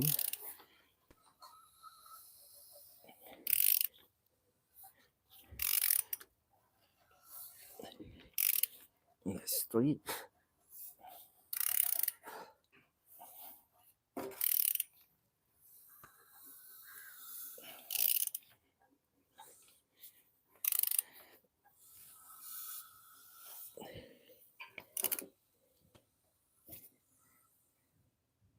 That's 4.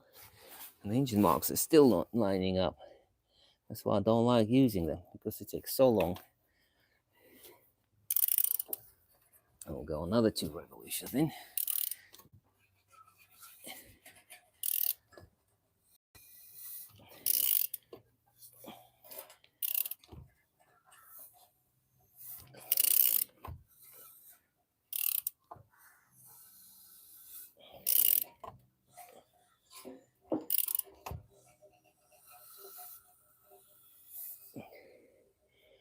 Still not there.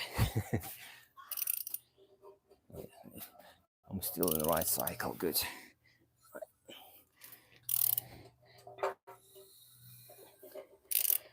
Got another 2 revolutions.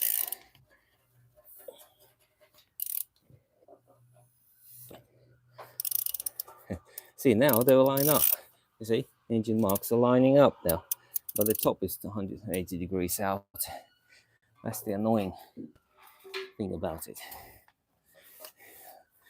Relying on just engine marks, and that's why I like to use my own Tipex marks.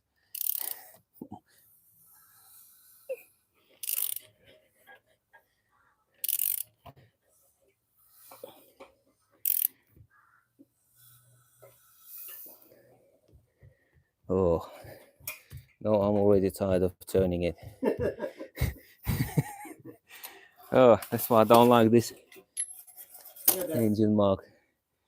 I know we had a comment before that's like engine is 180 degrees out if you don't line up these marks, which is absolute bull, because they do line up.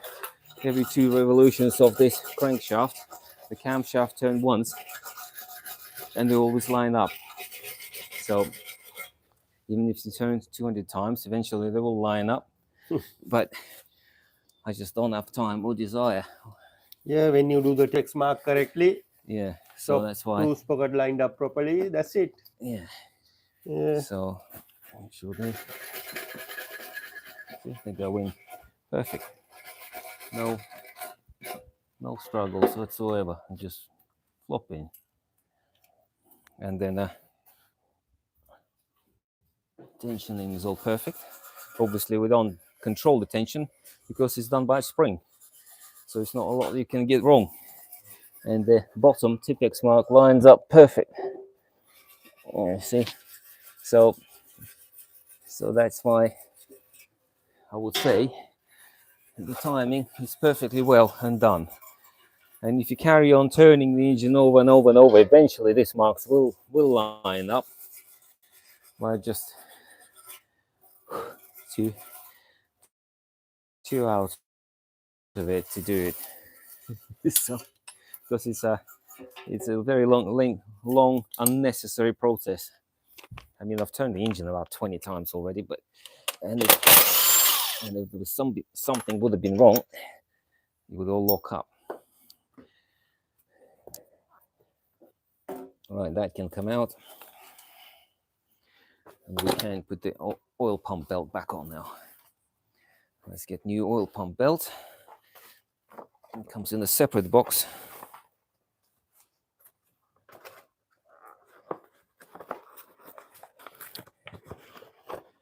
Nice and shiny. Again, genuine Ford with this powdery substance at the back of it. Yeah. Nice and round. For now. They haven't got any separate tensioners. They literally just sit between 2 sprockets. They're not tensioned, or I mean, not the stretchy belt or anything like that. They're just no tensioner. Okay.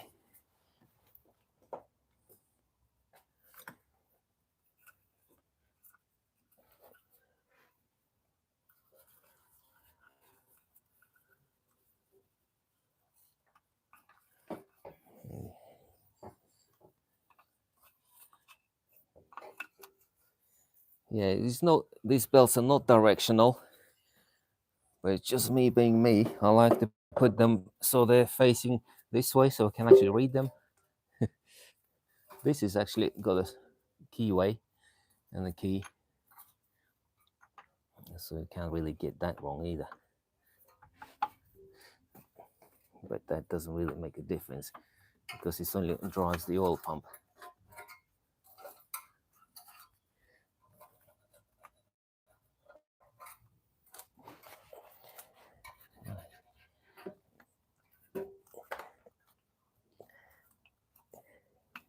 Right, the belt slipped on.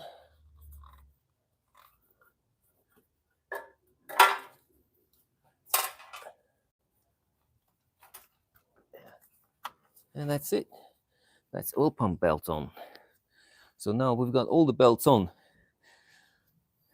And that means that we're going to put it all back together now. Well, before that, I will need to clean it up. I'm going to have to scrape all this old silicone off. Let's do that now.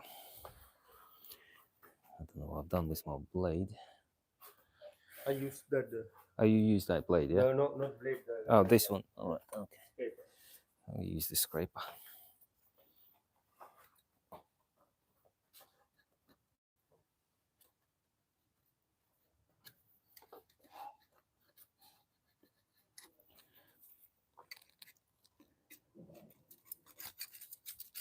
Let's get that.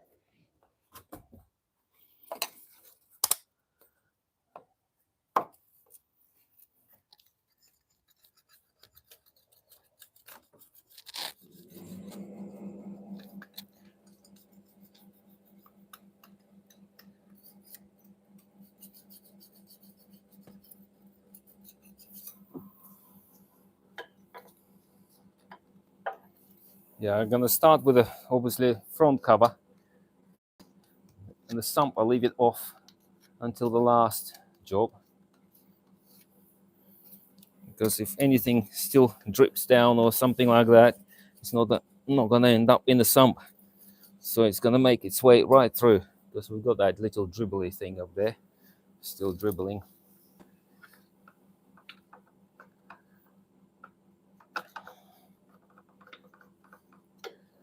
Oh yeah, that would help. We don't need them anymore. We can pull them out. They can stay out now. The timing is done.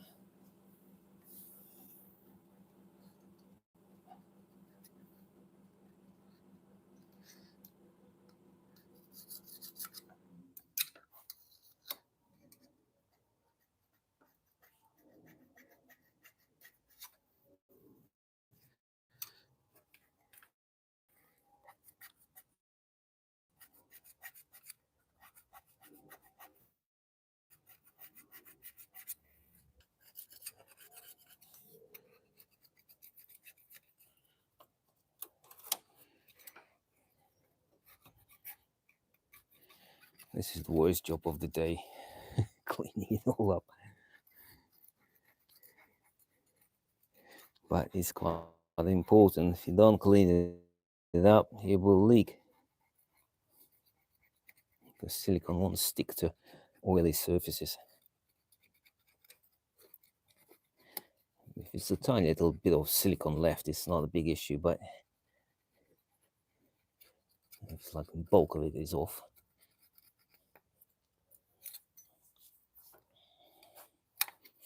But if it's got oil left or coolant left on it, it just doesn't like sticking to it.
Right, somewhat from underneath as well.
Top.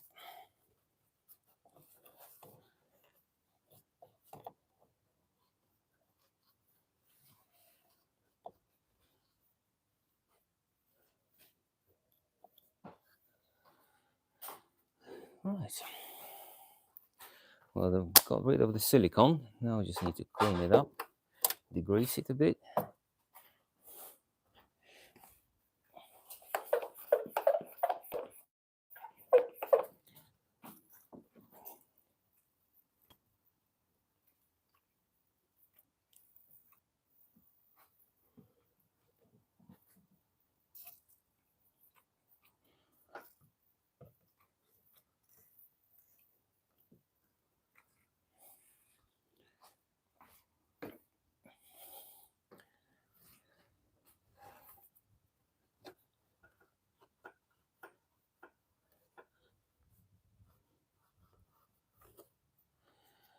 See, I like this last bit to do with the rag rather than with the blue roll, because blue roll seems to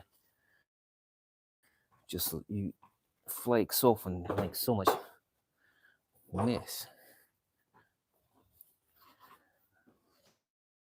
The rags actually do wash it all off without leaving the residue behind.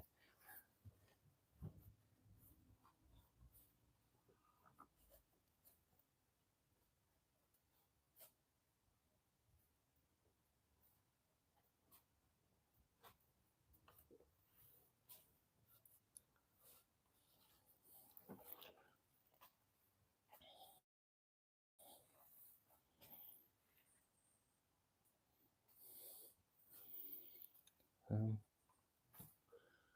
don't know what I've done with my... Oh, there we go. Let's carry on.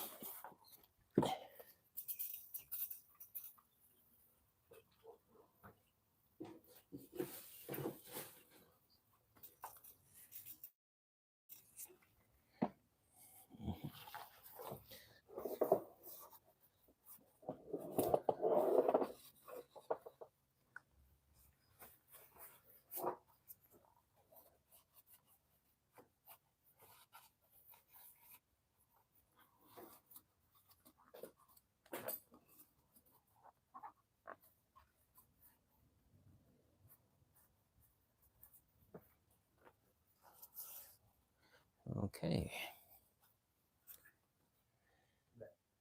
The belt, that looks pretty clean.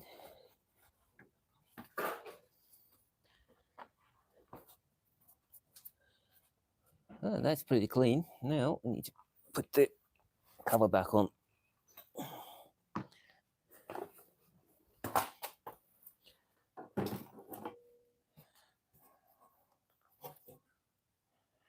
It's got a new seal installed in it. It's got new cover in it, and you've got the new gasket here as well. Even though it's brand new, I still want to degrease it.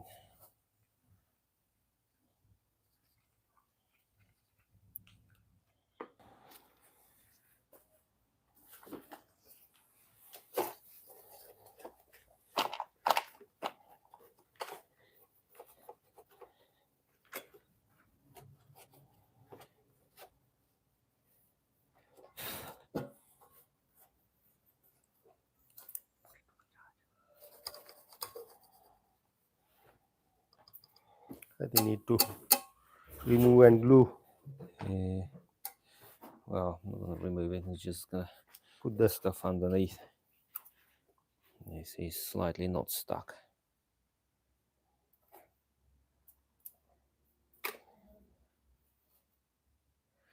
This is not really that important, to be honest, anyway.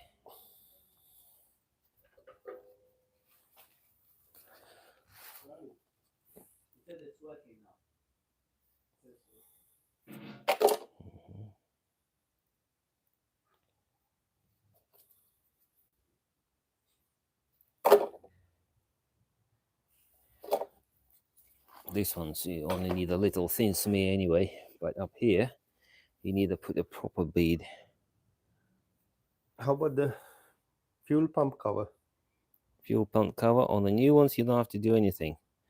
On the old ones, like this one, for example, when you've straightened it up, you absolutely must seal it. If you don't, it will leak. I can guarantee you. Pretty much guarantee.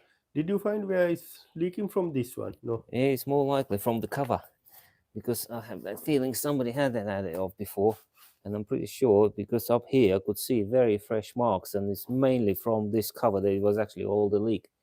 But it could have been from the front seal as well. I don't know. It's very difficult to say.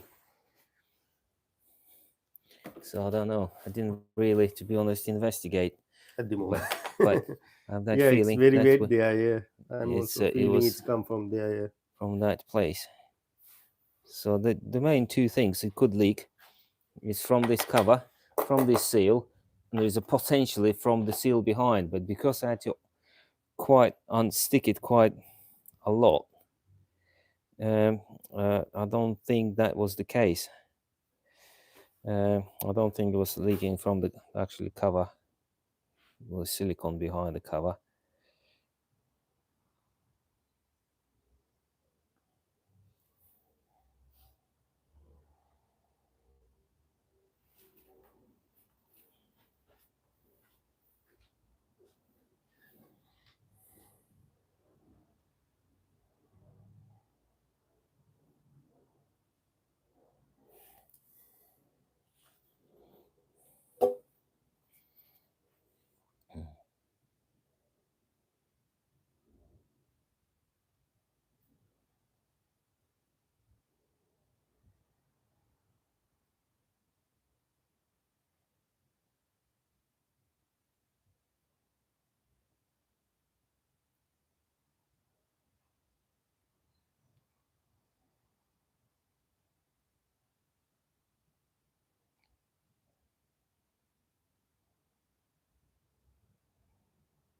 Put it around everywhere here as well.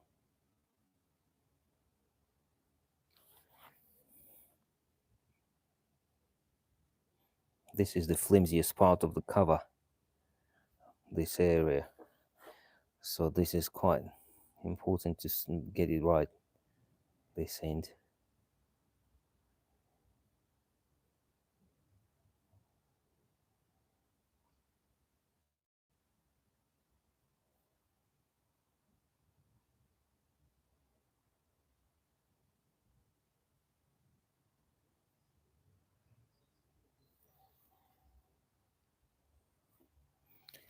Right then.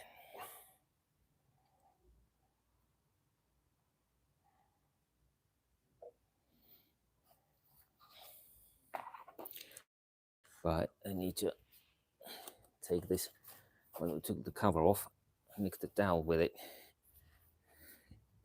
Now I need to, there we go, back in the engine.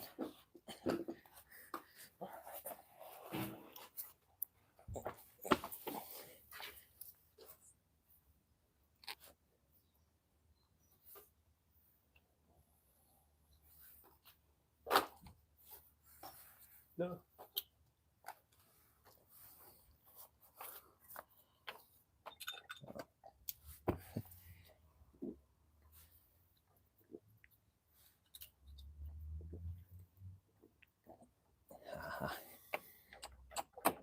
There you go. Right, it's in. It says a 2 dowel, no? 2 dowels, that's it. Just locating dowels. That's all they are.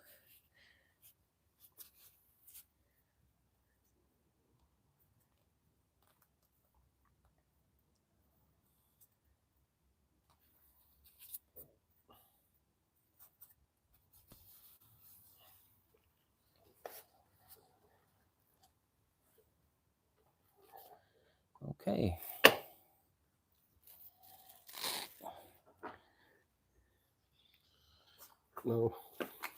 Now it's the fun part. Do it steady hand. Very much so, but we'll have to go from underneath, feet underneath this pipe, because if I'll you help go a you, bit yeah. further up, you can go on this side. So you need to go behind this pipe.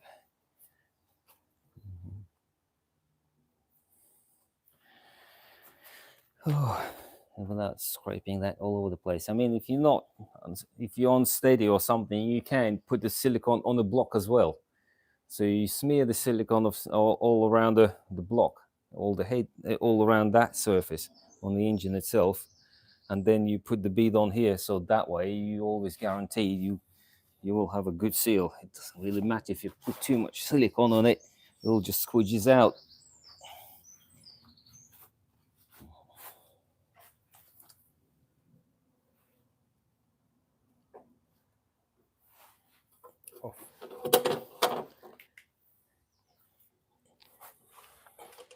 And can you hold that? The pipe. Yeah. Right.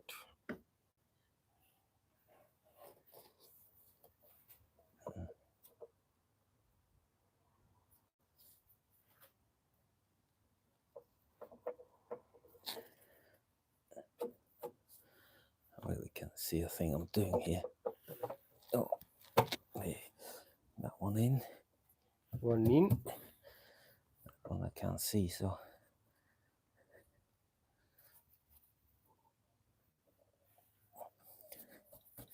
I need a torch.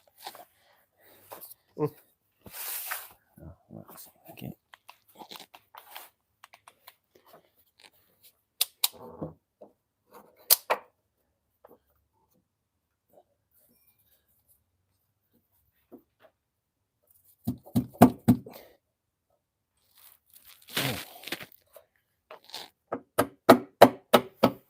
That's it. Both in. Both bits in.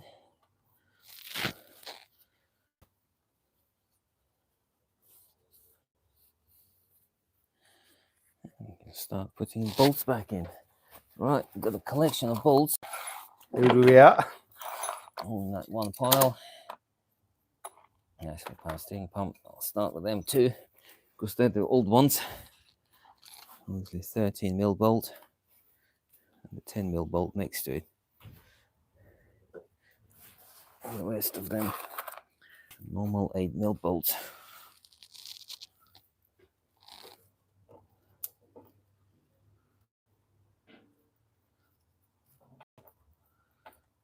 One, two,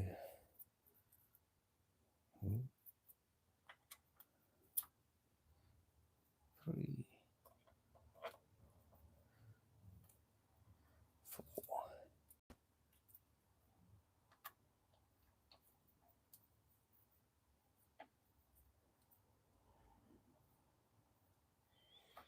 5, 6,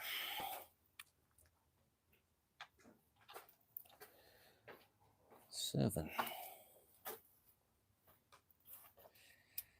That's 8, 9, and 10. The rest of them all at the top.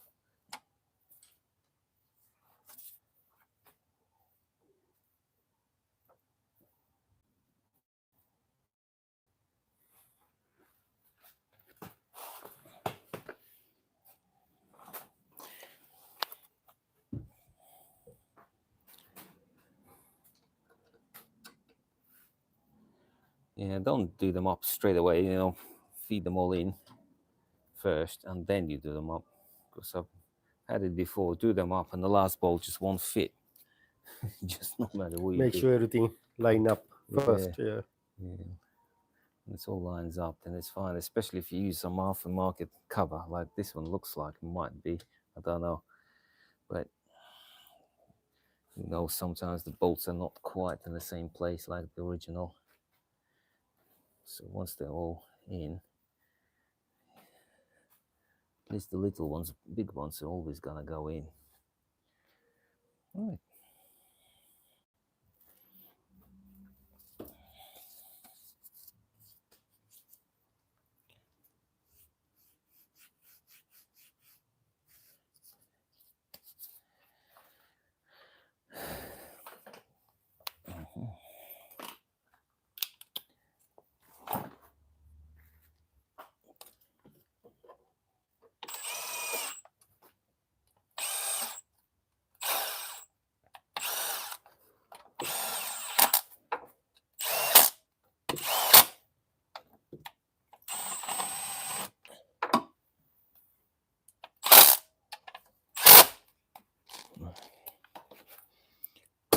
Start with this one.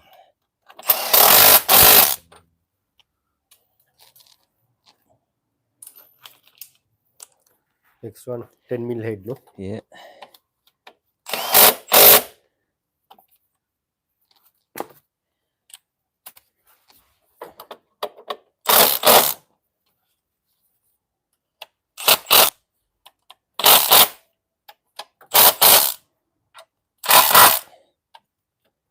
I'll skip that one.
No, very soon.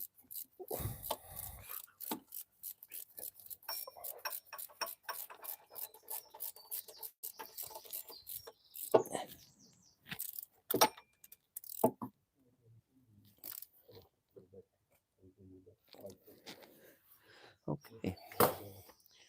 That's that done.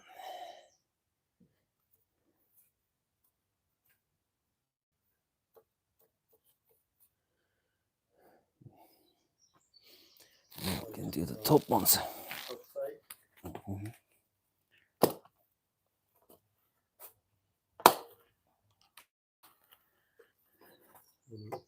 Mm-hmm.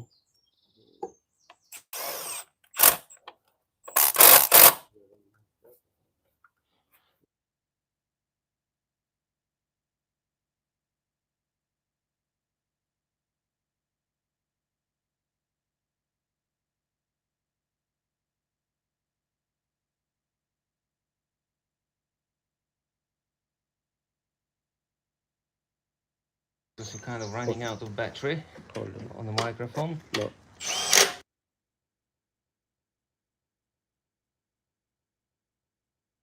Right. Now you can tell. Yeah, sound might have changed, but we have almost run out of battery in the microphone, so you probably won't hear me anymore that well. It's okay when you talk a bit louder. They can hear, hopefully. Hopefully. Yeah.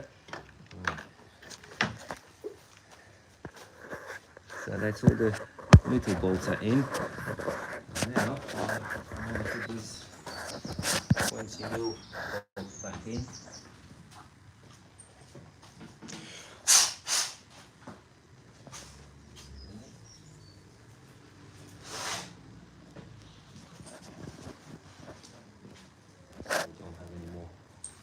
screws in as well.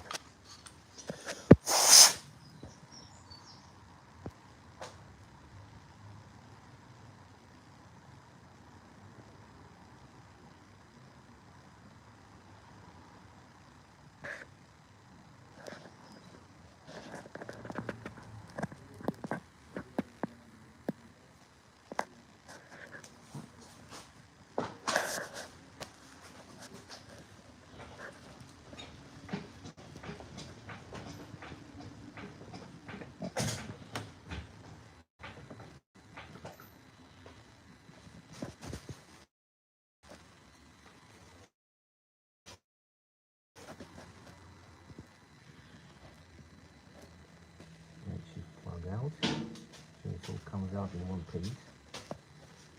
Well, let it out as one piece. There we go.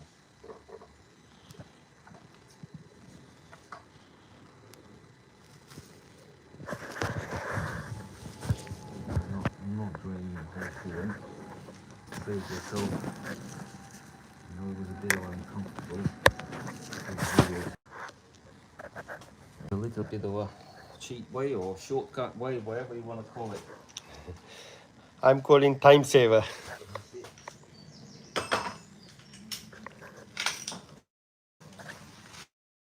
Time is money.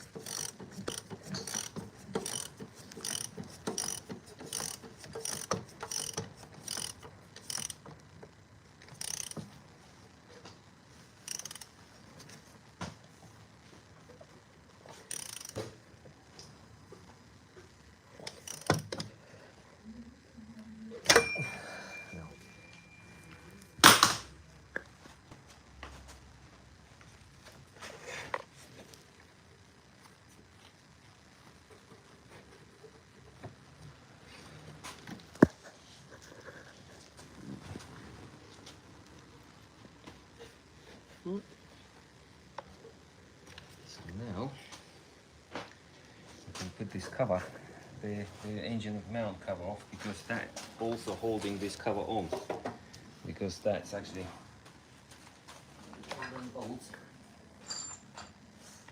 holding the cover on as well. So we need to do that quite quickly before the silicone sets. Dry. I know you might be tempted to do this, that and the other, but all the bits that are around the silicone need to be done first. There's certain silicones will have to be worked within 10 minutes. With about 1 million bolts to go around the cover, it's very difficult to do. That's why you use a gun to do all the bolts up, rather than sit about with fuffing about with the torque wrench, and each little bolt has to be done to a specific torque.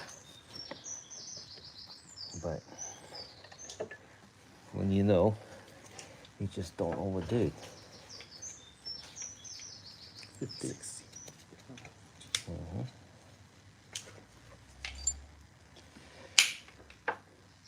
Right, let's see if I can get that. Your phone voice okay? When you talking?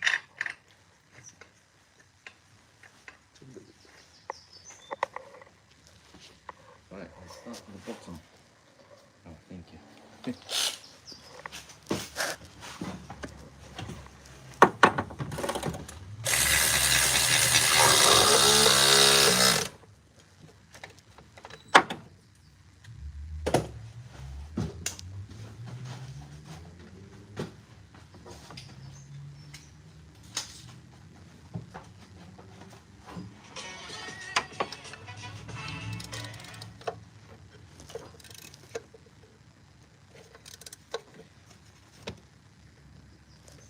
Final tight with ratchet. Yeah, I don't like it. You know, with my little gun, Mm. I feel the torque. You know, I've been using it for years and years, so you get used to it. With this battery ratchet, I can never get used to the torque on it. sometimes, you know, you feel like it's really tight and you do it up with the ratchet and it's not even touching the head. So I don't like it. So I'm using it just to save the time to get, bring it to the final tightening, and I don't do it with the ratchet. See, it feels tight, but if you do it like that, it's not actually tight at all.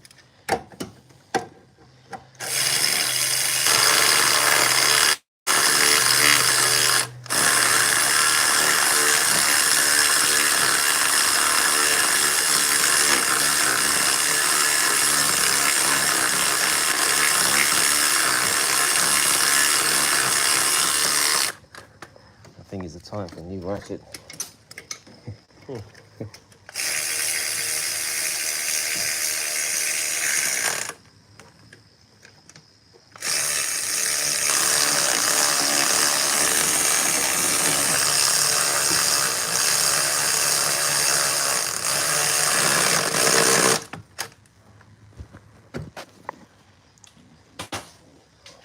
up.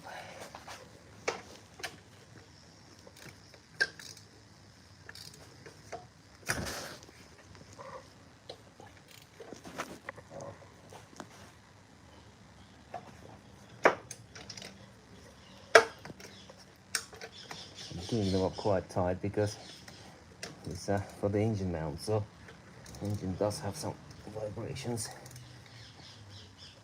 bangs, knocks and all sorts of things, so you don't want that falling off from vibration.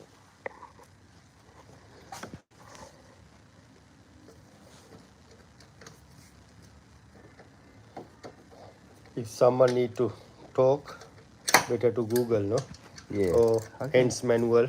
Here's manual. I can give you the torques. Yeah. But,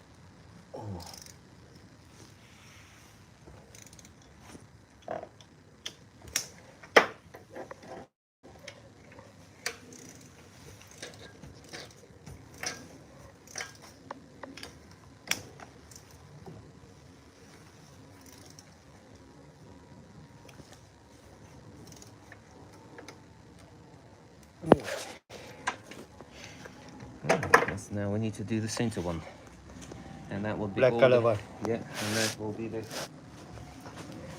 Different color. all the bolts for the silicone.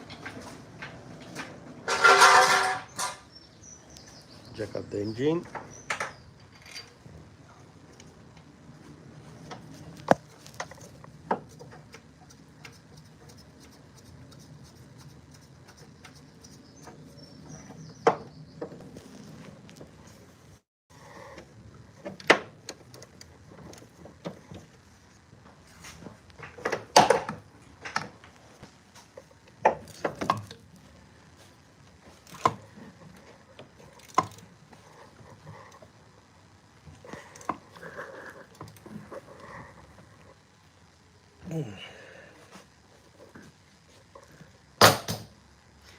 Well, now all the silicone bits all done up on the front cover, so they can all dry off, and then we'll carry on with other bits and pieces, but I can carry on drying now.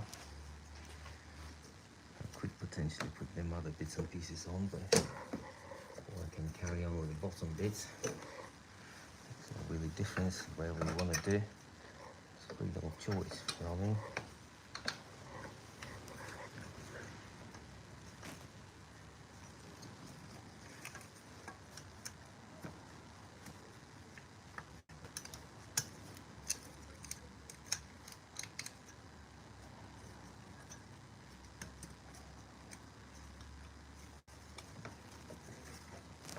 Back.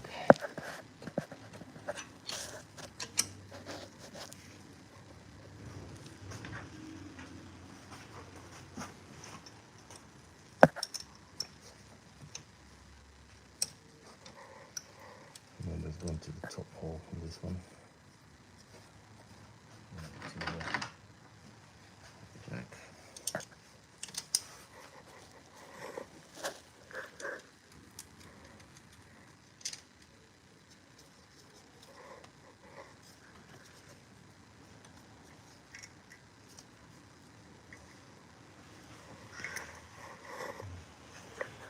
clips into the cover. Right, they're loosely on.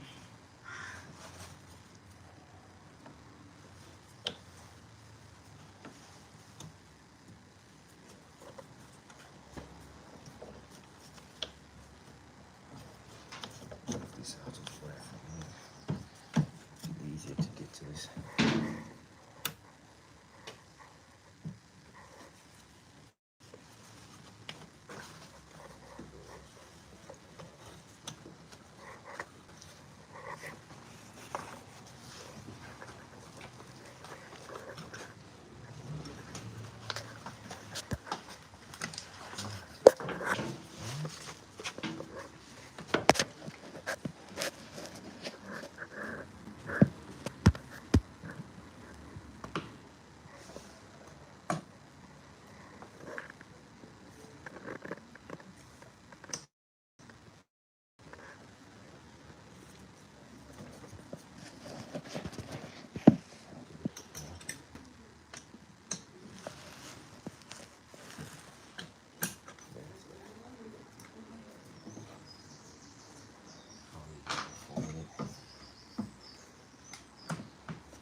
That's in.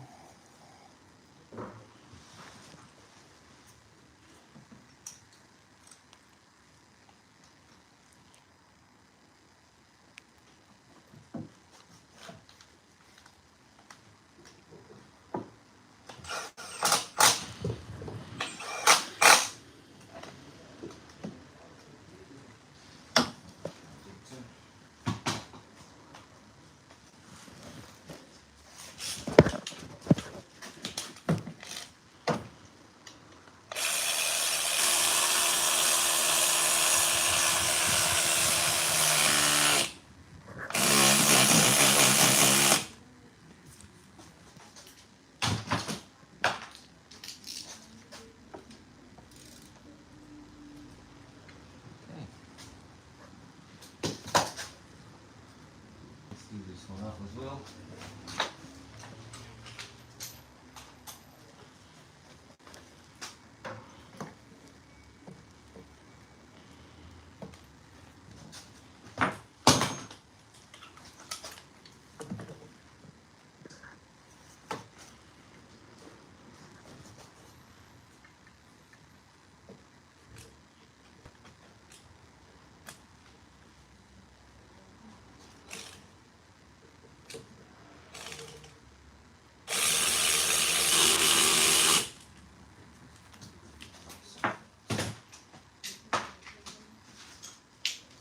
Seven mil, not 8.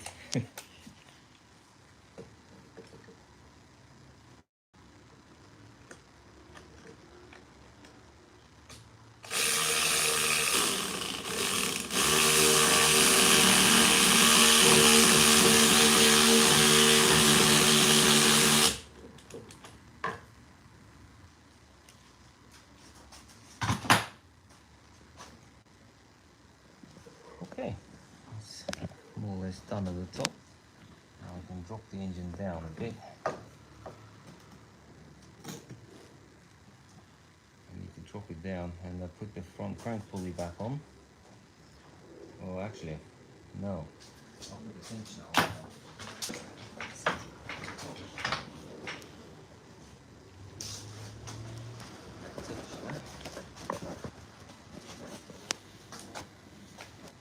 I might have to actually.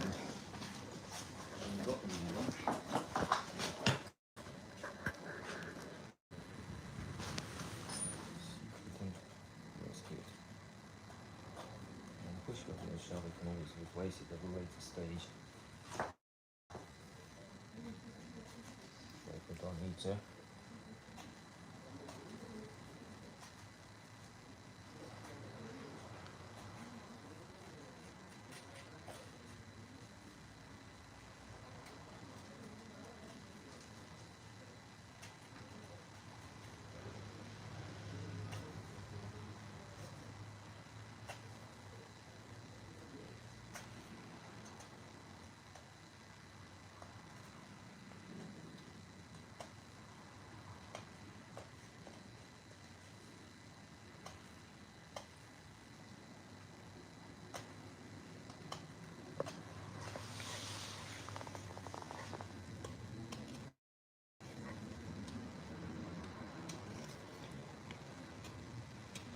And it's bits of the old belt still attached to the pulley.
Sounds okay.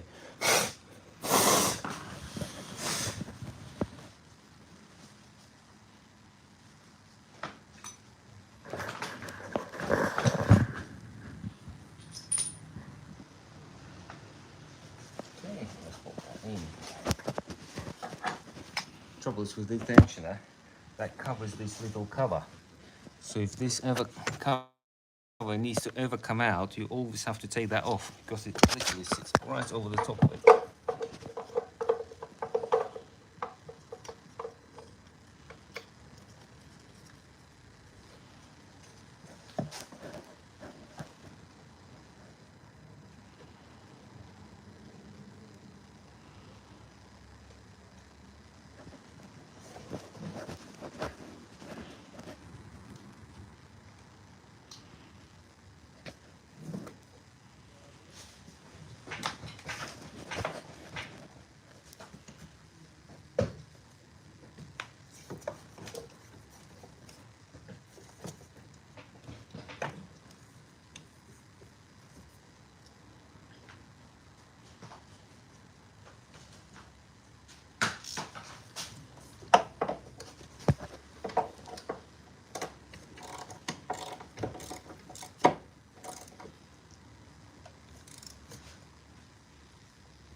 That was the last bit that was sitting over the silicone part of the front cover, because that actually pushes the cover on as well. And it's only one way the tensioner can go in. There's a little pin locating, there's a hole here and there's a hole in the middle. Old cover sits like that. So the tensioner goes there with a little half circle over this end and little pins sticking into this hole. Very simple, self-explanatory. Okay. That's the tensioner on. Now we can put the crank pulley back on. Now I can drop the engine down a bit. And I'll put the belt on as well.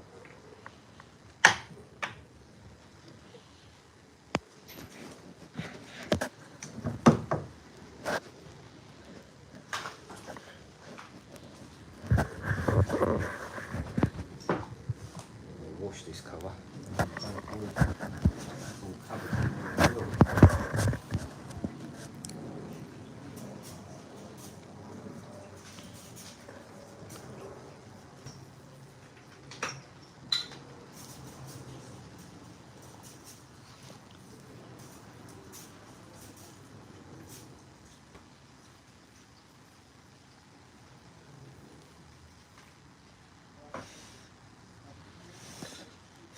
Stop that very clean. This degreases everything.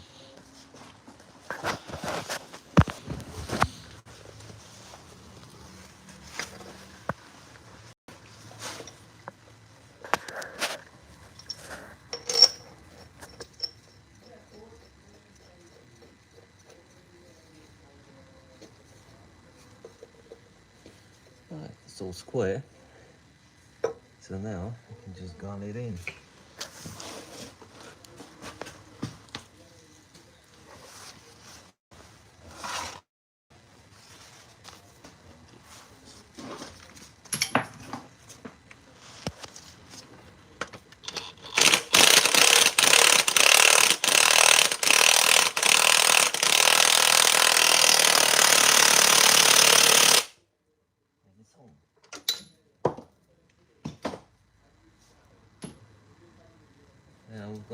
power steering pump to go back on as well.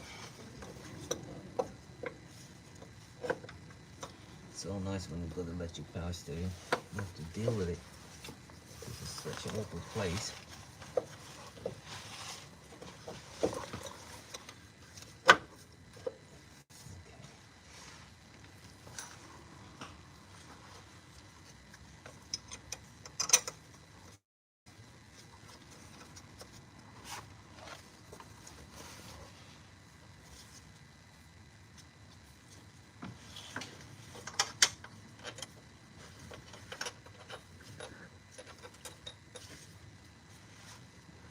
Drop it down a bit more.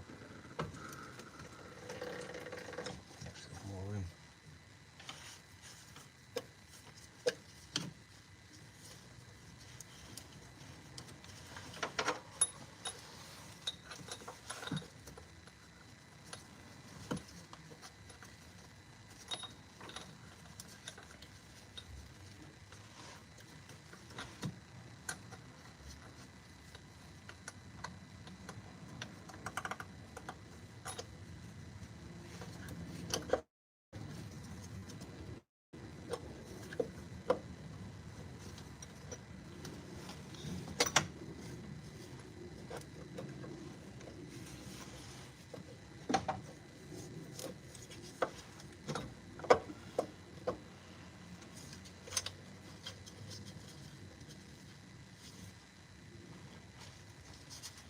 Don't have to change my gloves.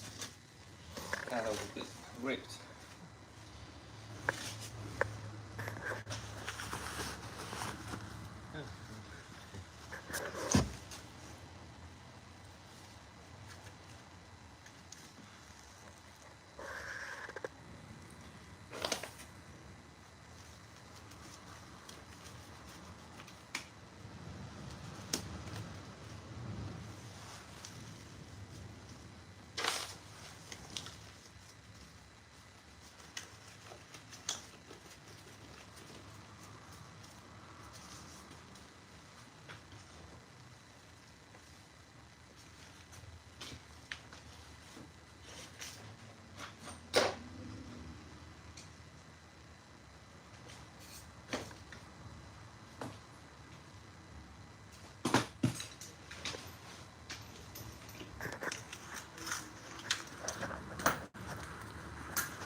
From the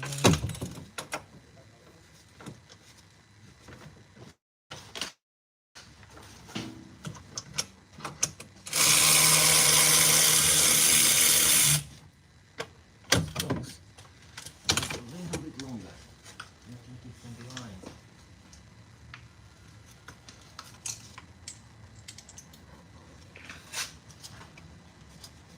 Different combination of socket extension makes it a bit longer.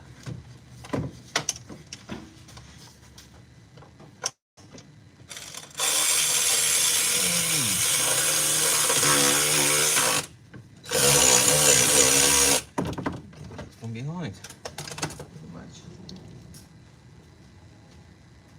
Excellent.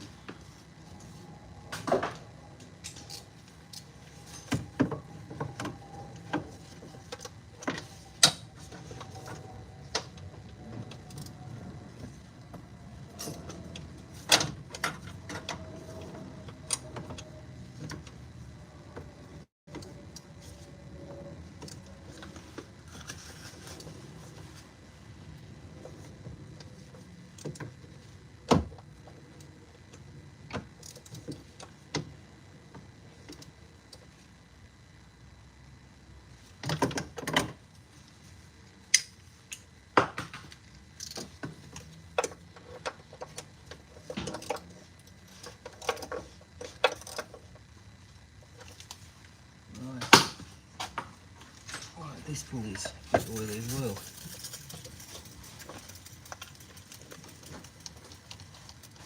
Alright.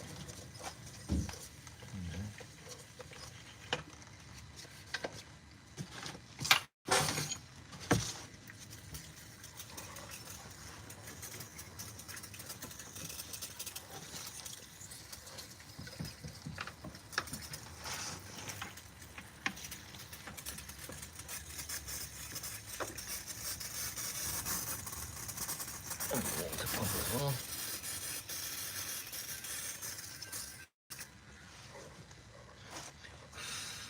Take the other bottle and give the. You can't use that one install. That's a tactile. This for good. No good. That's the same. And drop A lot of them.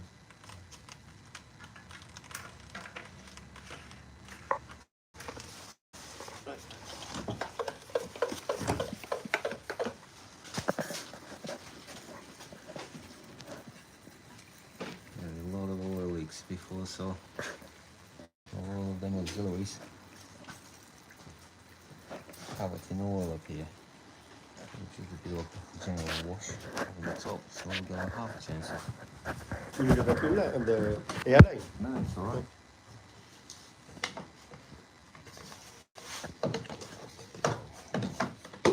Once we put the engine back up, then we'll line up.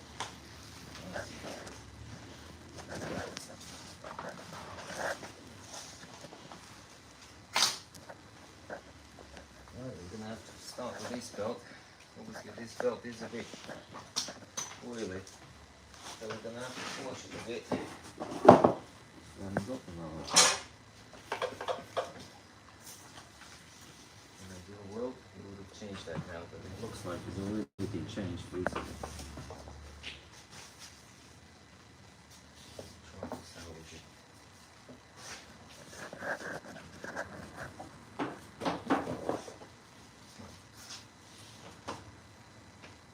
You can see how curling up it's all, because it's so soft.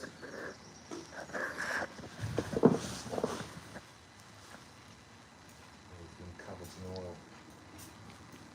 This is not supposed to be a wet cam belt or wet belt over his oil.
Start from the top.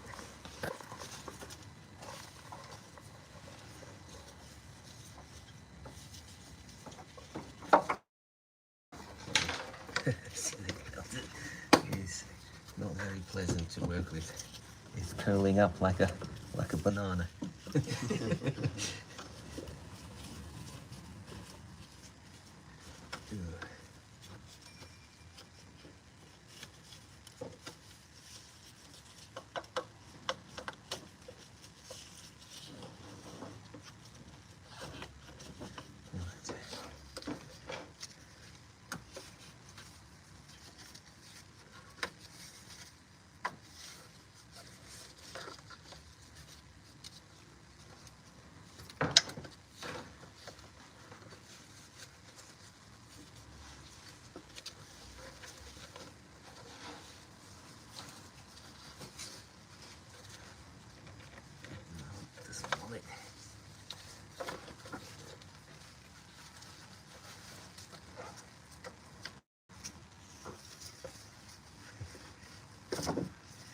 Ooh,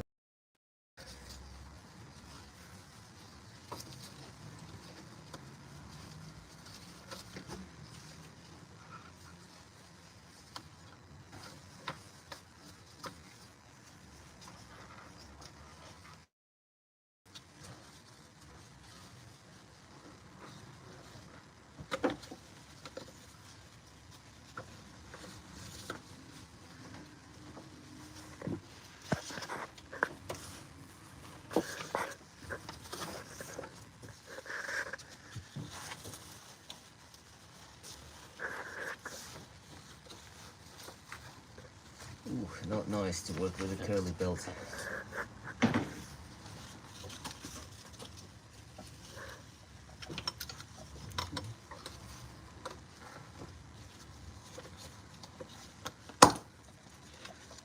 One side up, the other one folds off.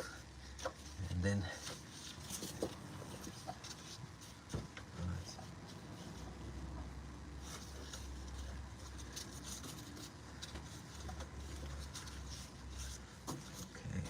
almost there.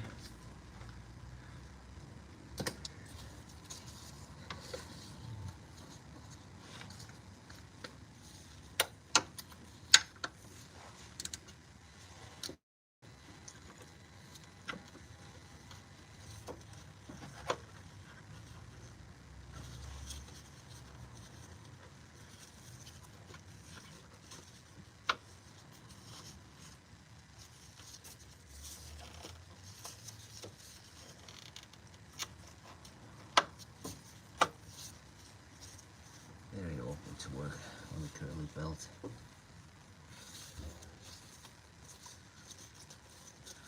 It seems to be stuck in the correct grooves now. Right, that's there. Now we need to do the same with this little stretchy belt. Wash it a bit. Count the walls off.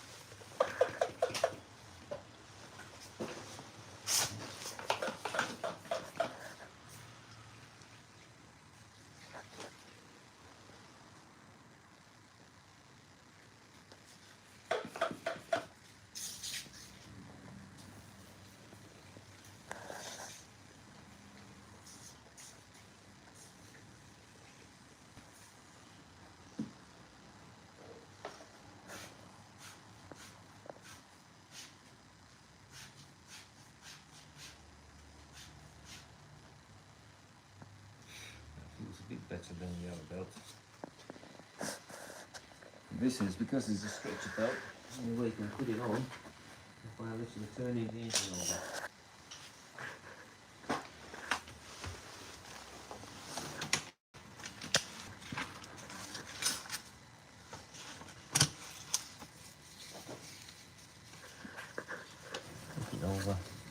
Hook it over. Don't stick your finger under there because you will pinch it. It's not going to be very pleasant.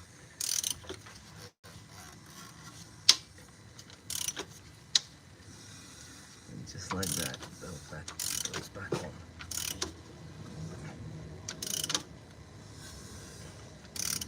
Okay, all off. Yeah, it seems to be turning okay.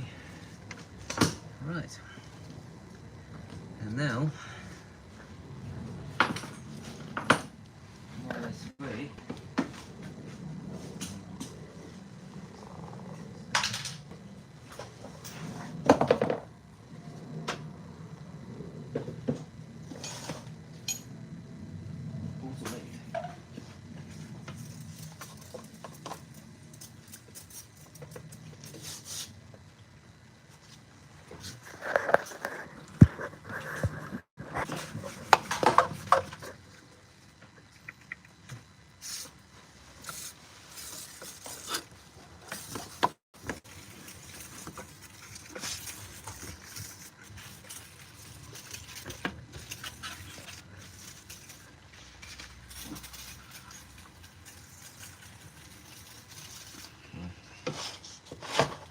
Scraper.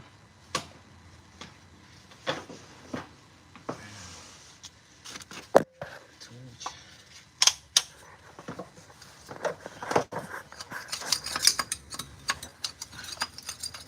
we do the same thing we did with the front cover, but on the sump.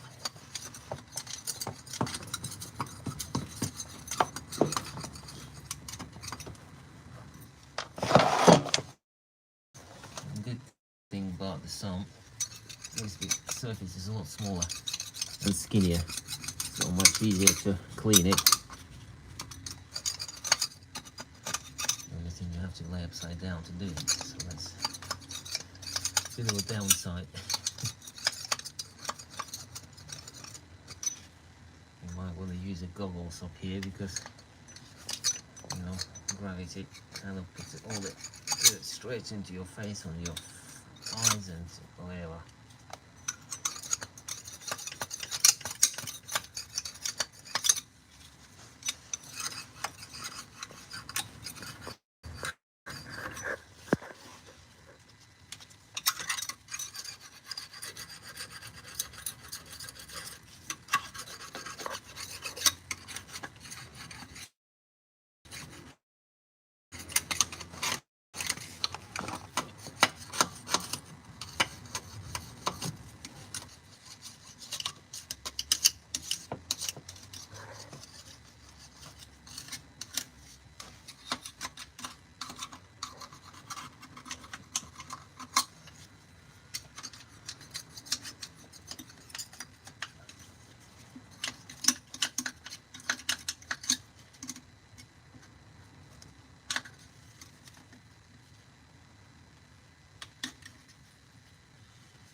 clean. It's a single oil before. I think Charlie has washed it out now. Let's make sure. Yeah, that's nice and clean. You have washed it out, yeah? Yeah.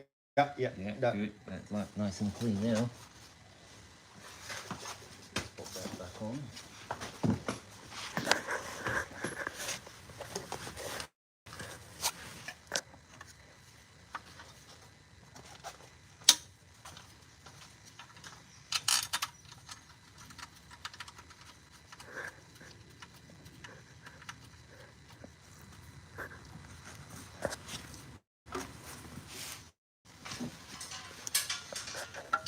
Cover back on.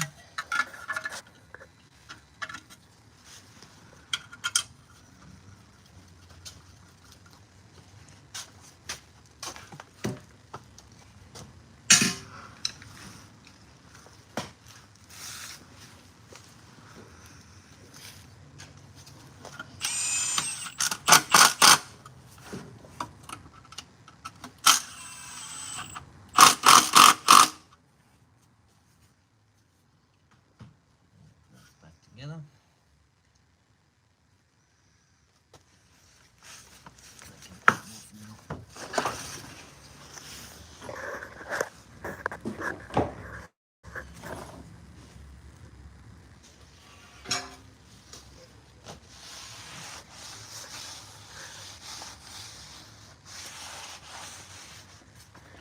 Clean it.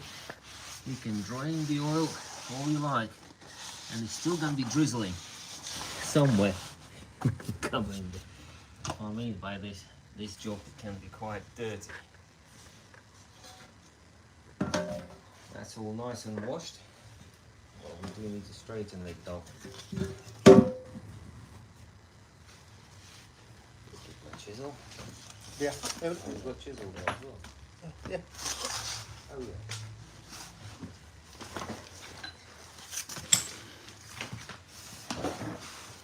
You can put new one on. We haven't got new though. But it's only bent around this area.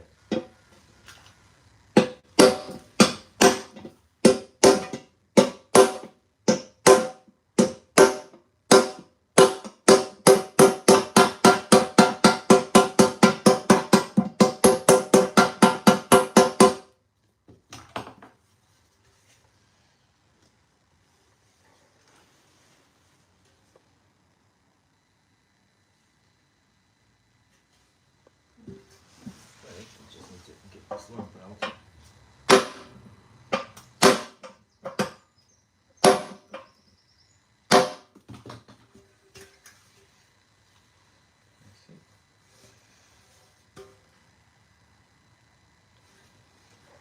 So, for the sake of striking the hammer a couple of times, it's not always replacing it, and there is no actual need to replace it.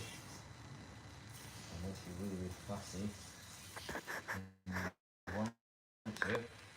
Or it's leaking, or it's porous or something. So I have additional money. Yeah. Keep it close to the minimum.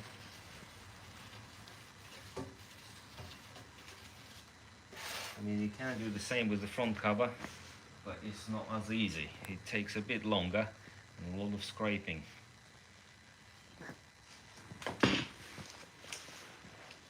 Okay.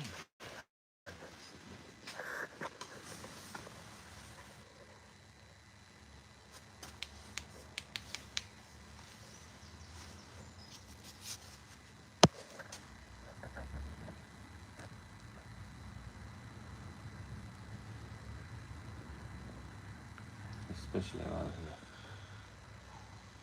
It's been patched a bit.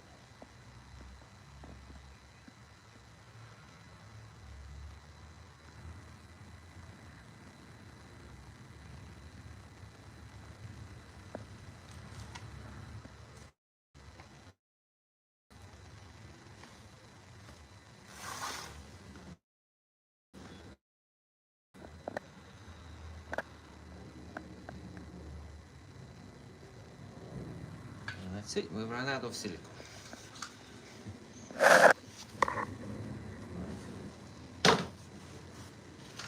Ta-da! Magic wand, and then a new one.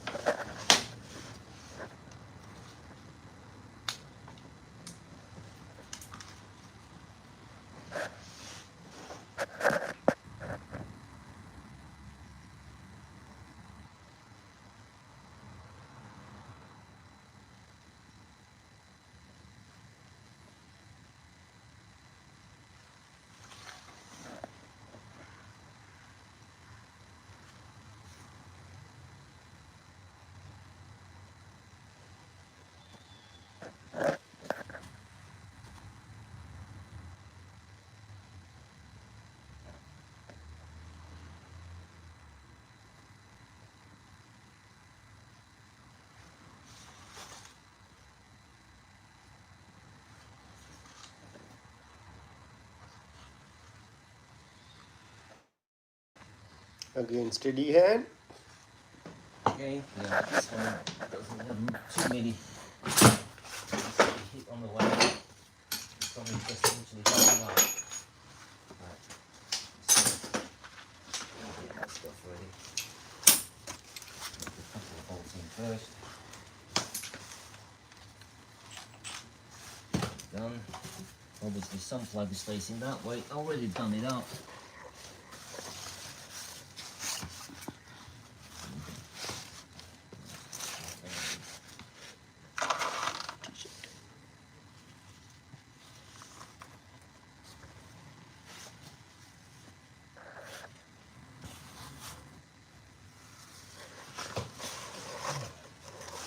So that's done up, that's done up. Oh, hang on. I've got a bit of a residue of oil coming down this way.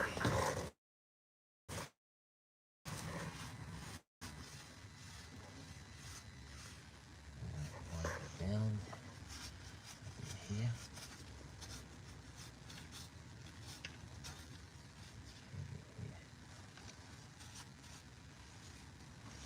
That's it.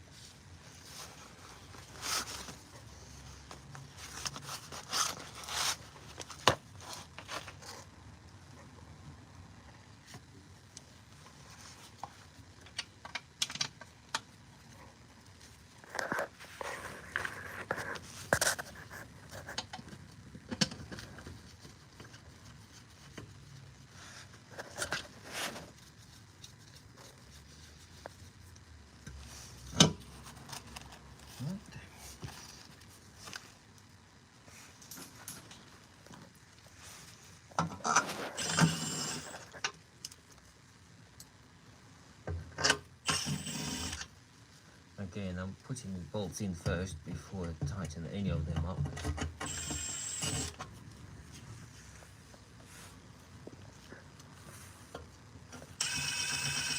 So I can't get none of that business where I put all the bolts in and the last one doesn't want to go in.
some back on.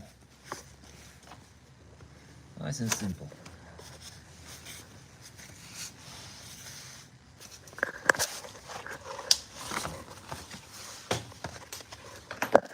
I've got a couple of bolts to put on onto this pipe. So I've done those that. Before I put this pipe on, I'm going to put the cover on.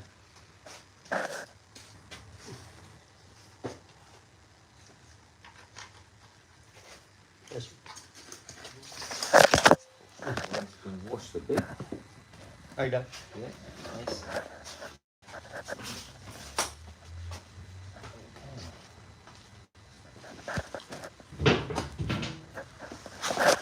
That stud, that's where that hole goes into.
See that bolt snapped off, so we broke that off.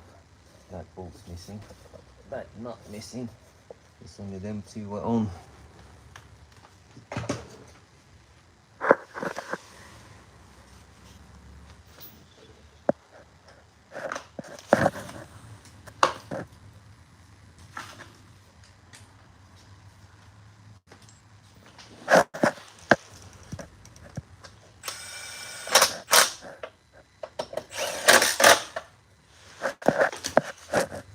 Oh, that's the cover on. Put this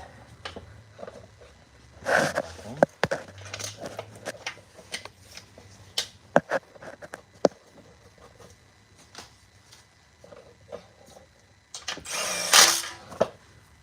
Now dispose the nails.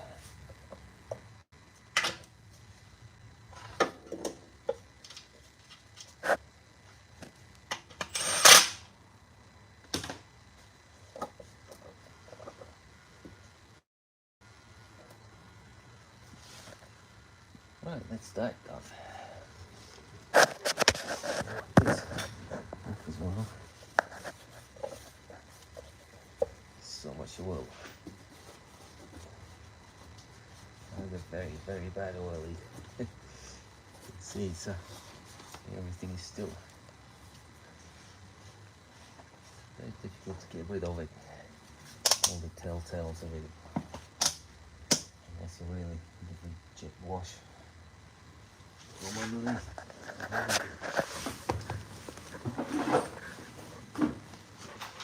Oh, underneath. That cover back on as well.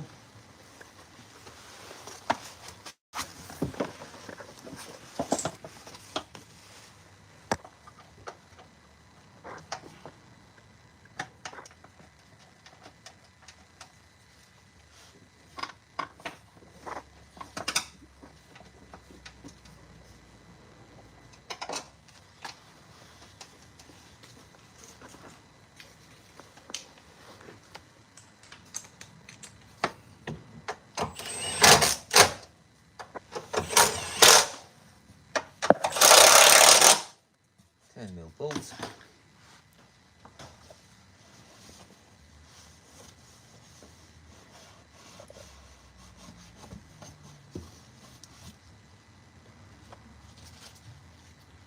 And the only thing left underneath put the oil filter back in. You can do now. Yeah.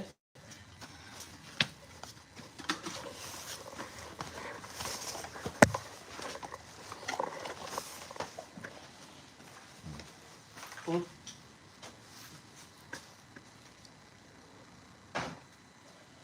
Filtering of oil.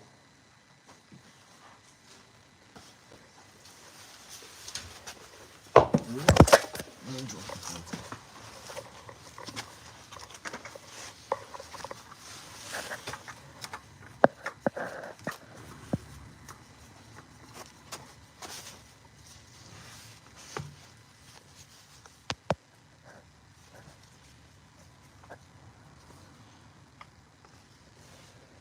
And tight. When you do them up, you don't need to use any tools. Because you can over tighten the oil filter. This rubber seal will expand, and if it expands, and if it's already trapped together as much as it can, and if you squish too much, it doesn't give any more. And eventually the seal will fail.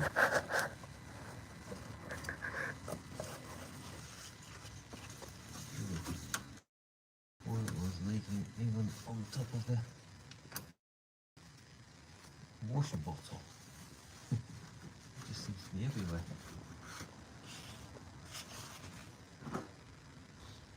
Right, that's all the bits underneath.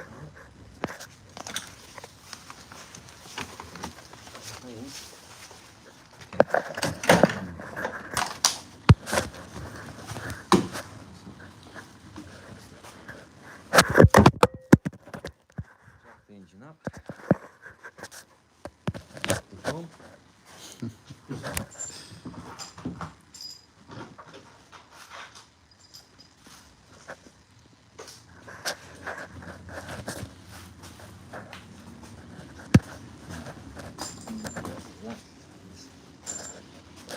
Let's lift the engine back up again.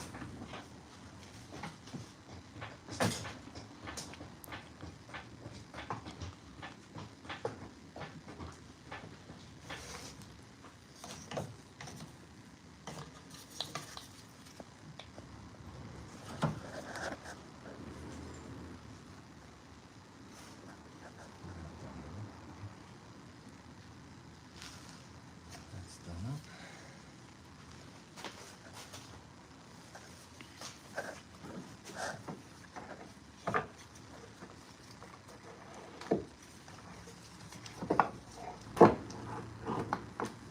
The engine needs to go that way quite a bit more.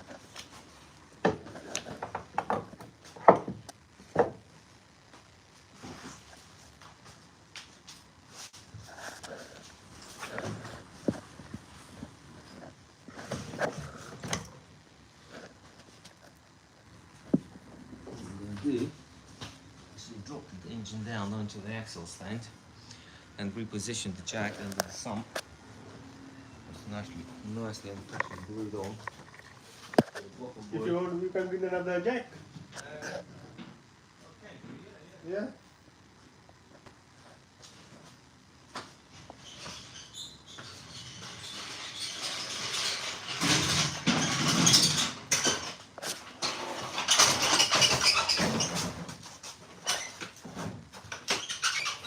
If you have another jack, it's even easier.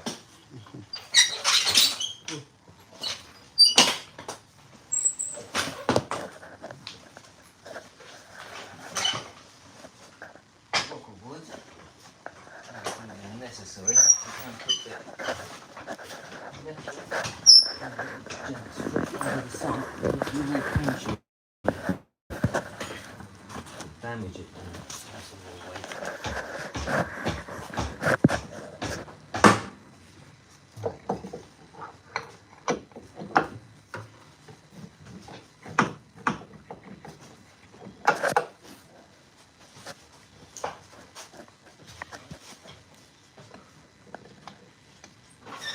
Drop the other jack.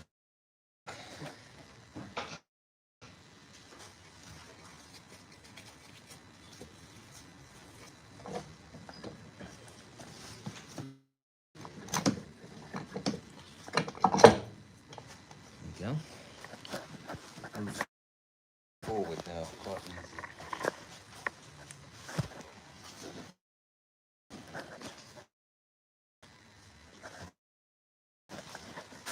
Put the stud in first because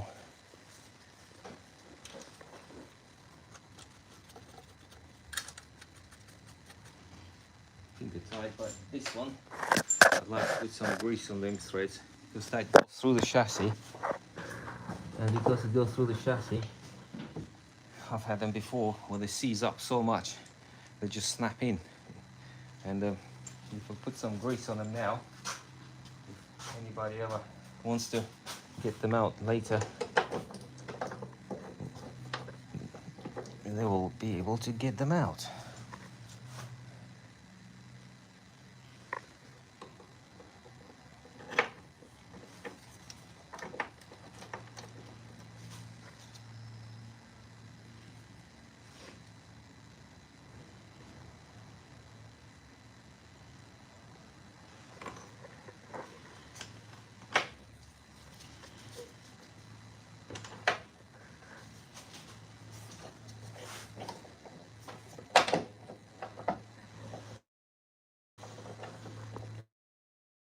Usually I need to do them up first before I do them both, because move the engine a bit around, but if you do them up and they don't line up, it's very difficult to do the job.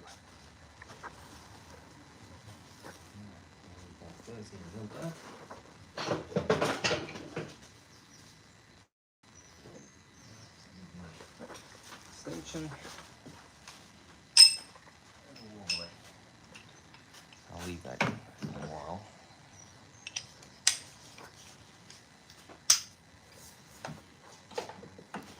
Thank you. Ooh. Okay, now I'm not going to do them up straight away. I'll just pull them in first, so they're all actually in the holes.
Them ones on, so now we can do them up now.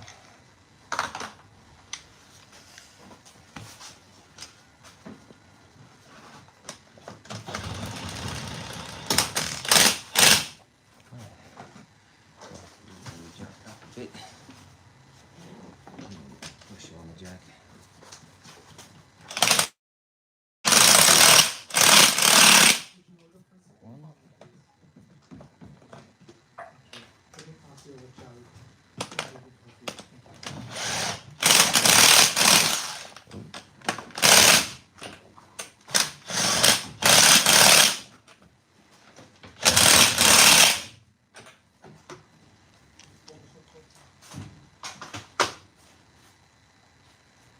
Now, we're going to get rid of this jack.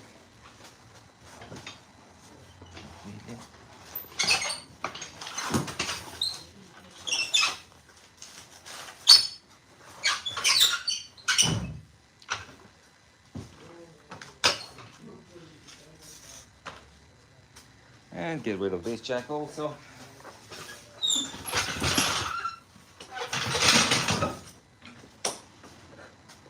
Well, the engine is hanging.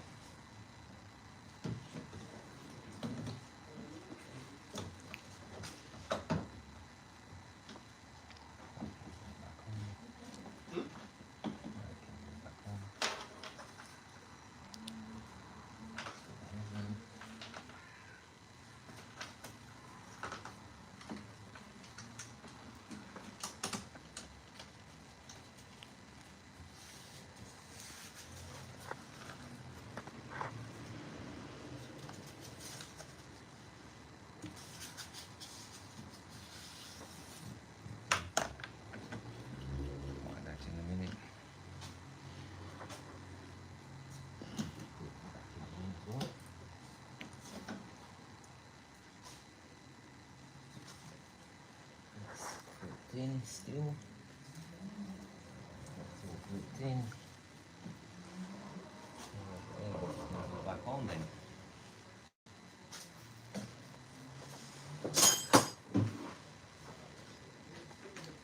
Gearbox pulled one of them rubber bungs up with it.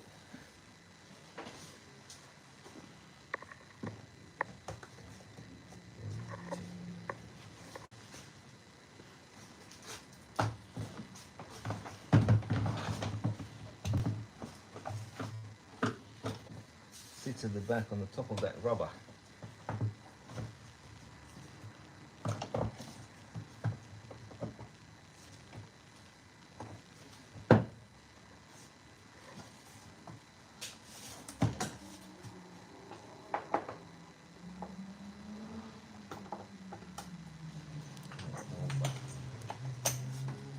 Connect all the bits back up.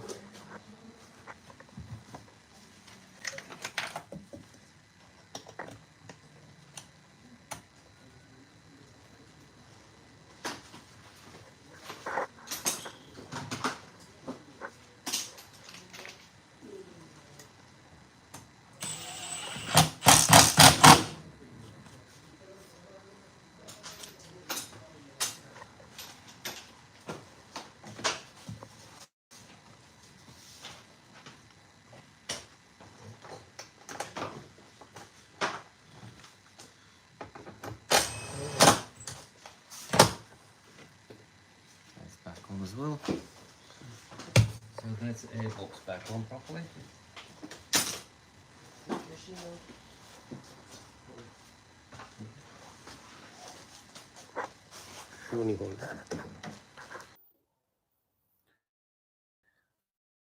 We've got the sound back. Hey, exciting.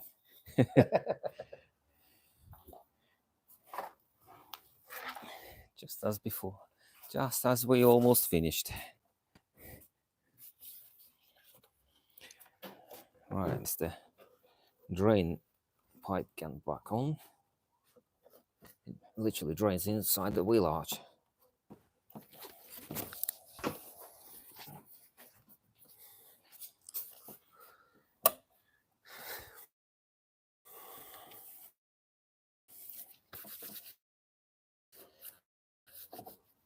That's it. That's in them 2 bolts. I don't know what I've done with them.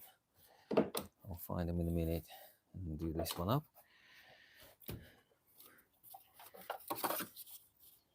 Now we can do the headlamp back on.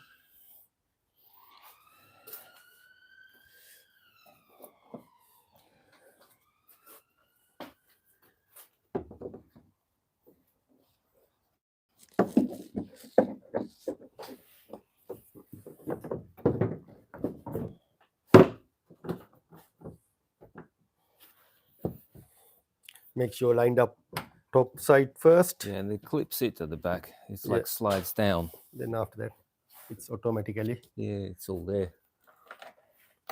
it's there.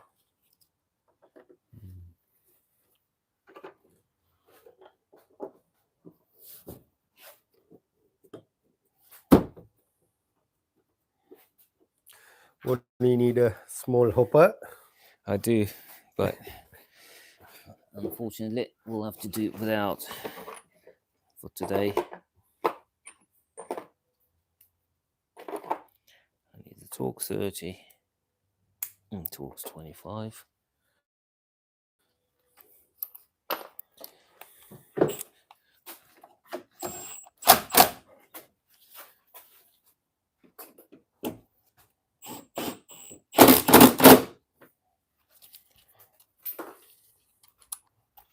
Light in.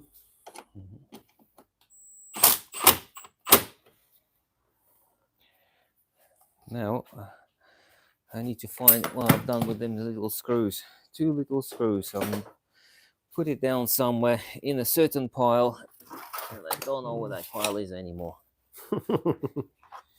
Maybe Because I've used up peek out.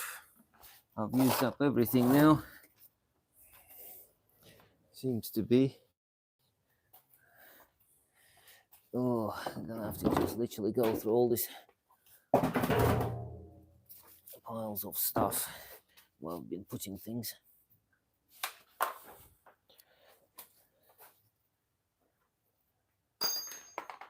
say.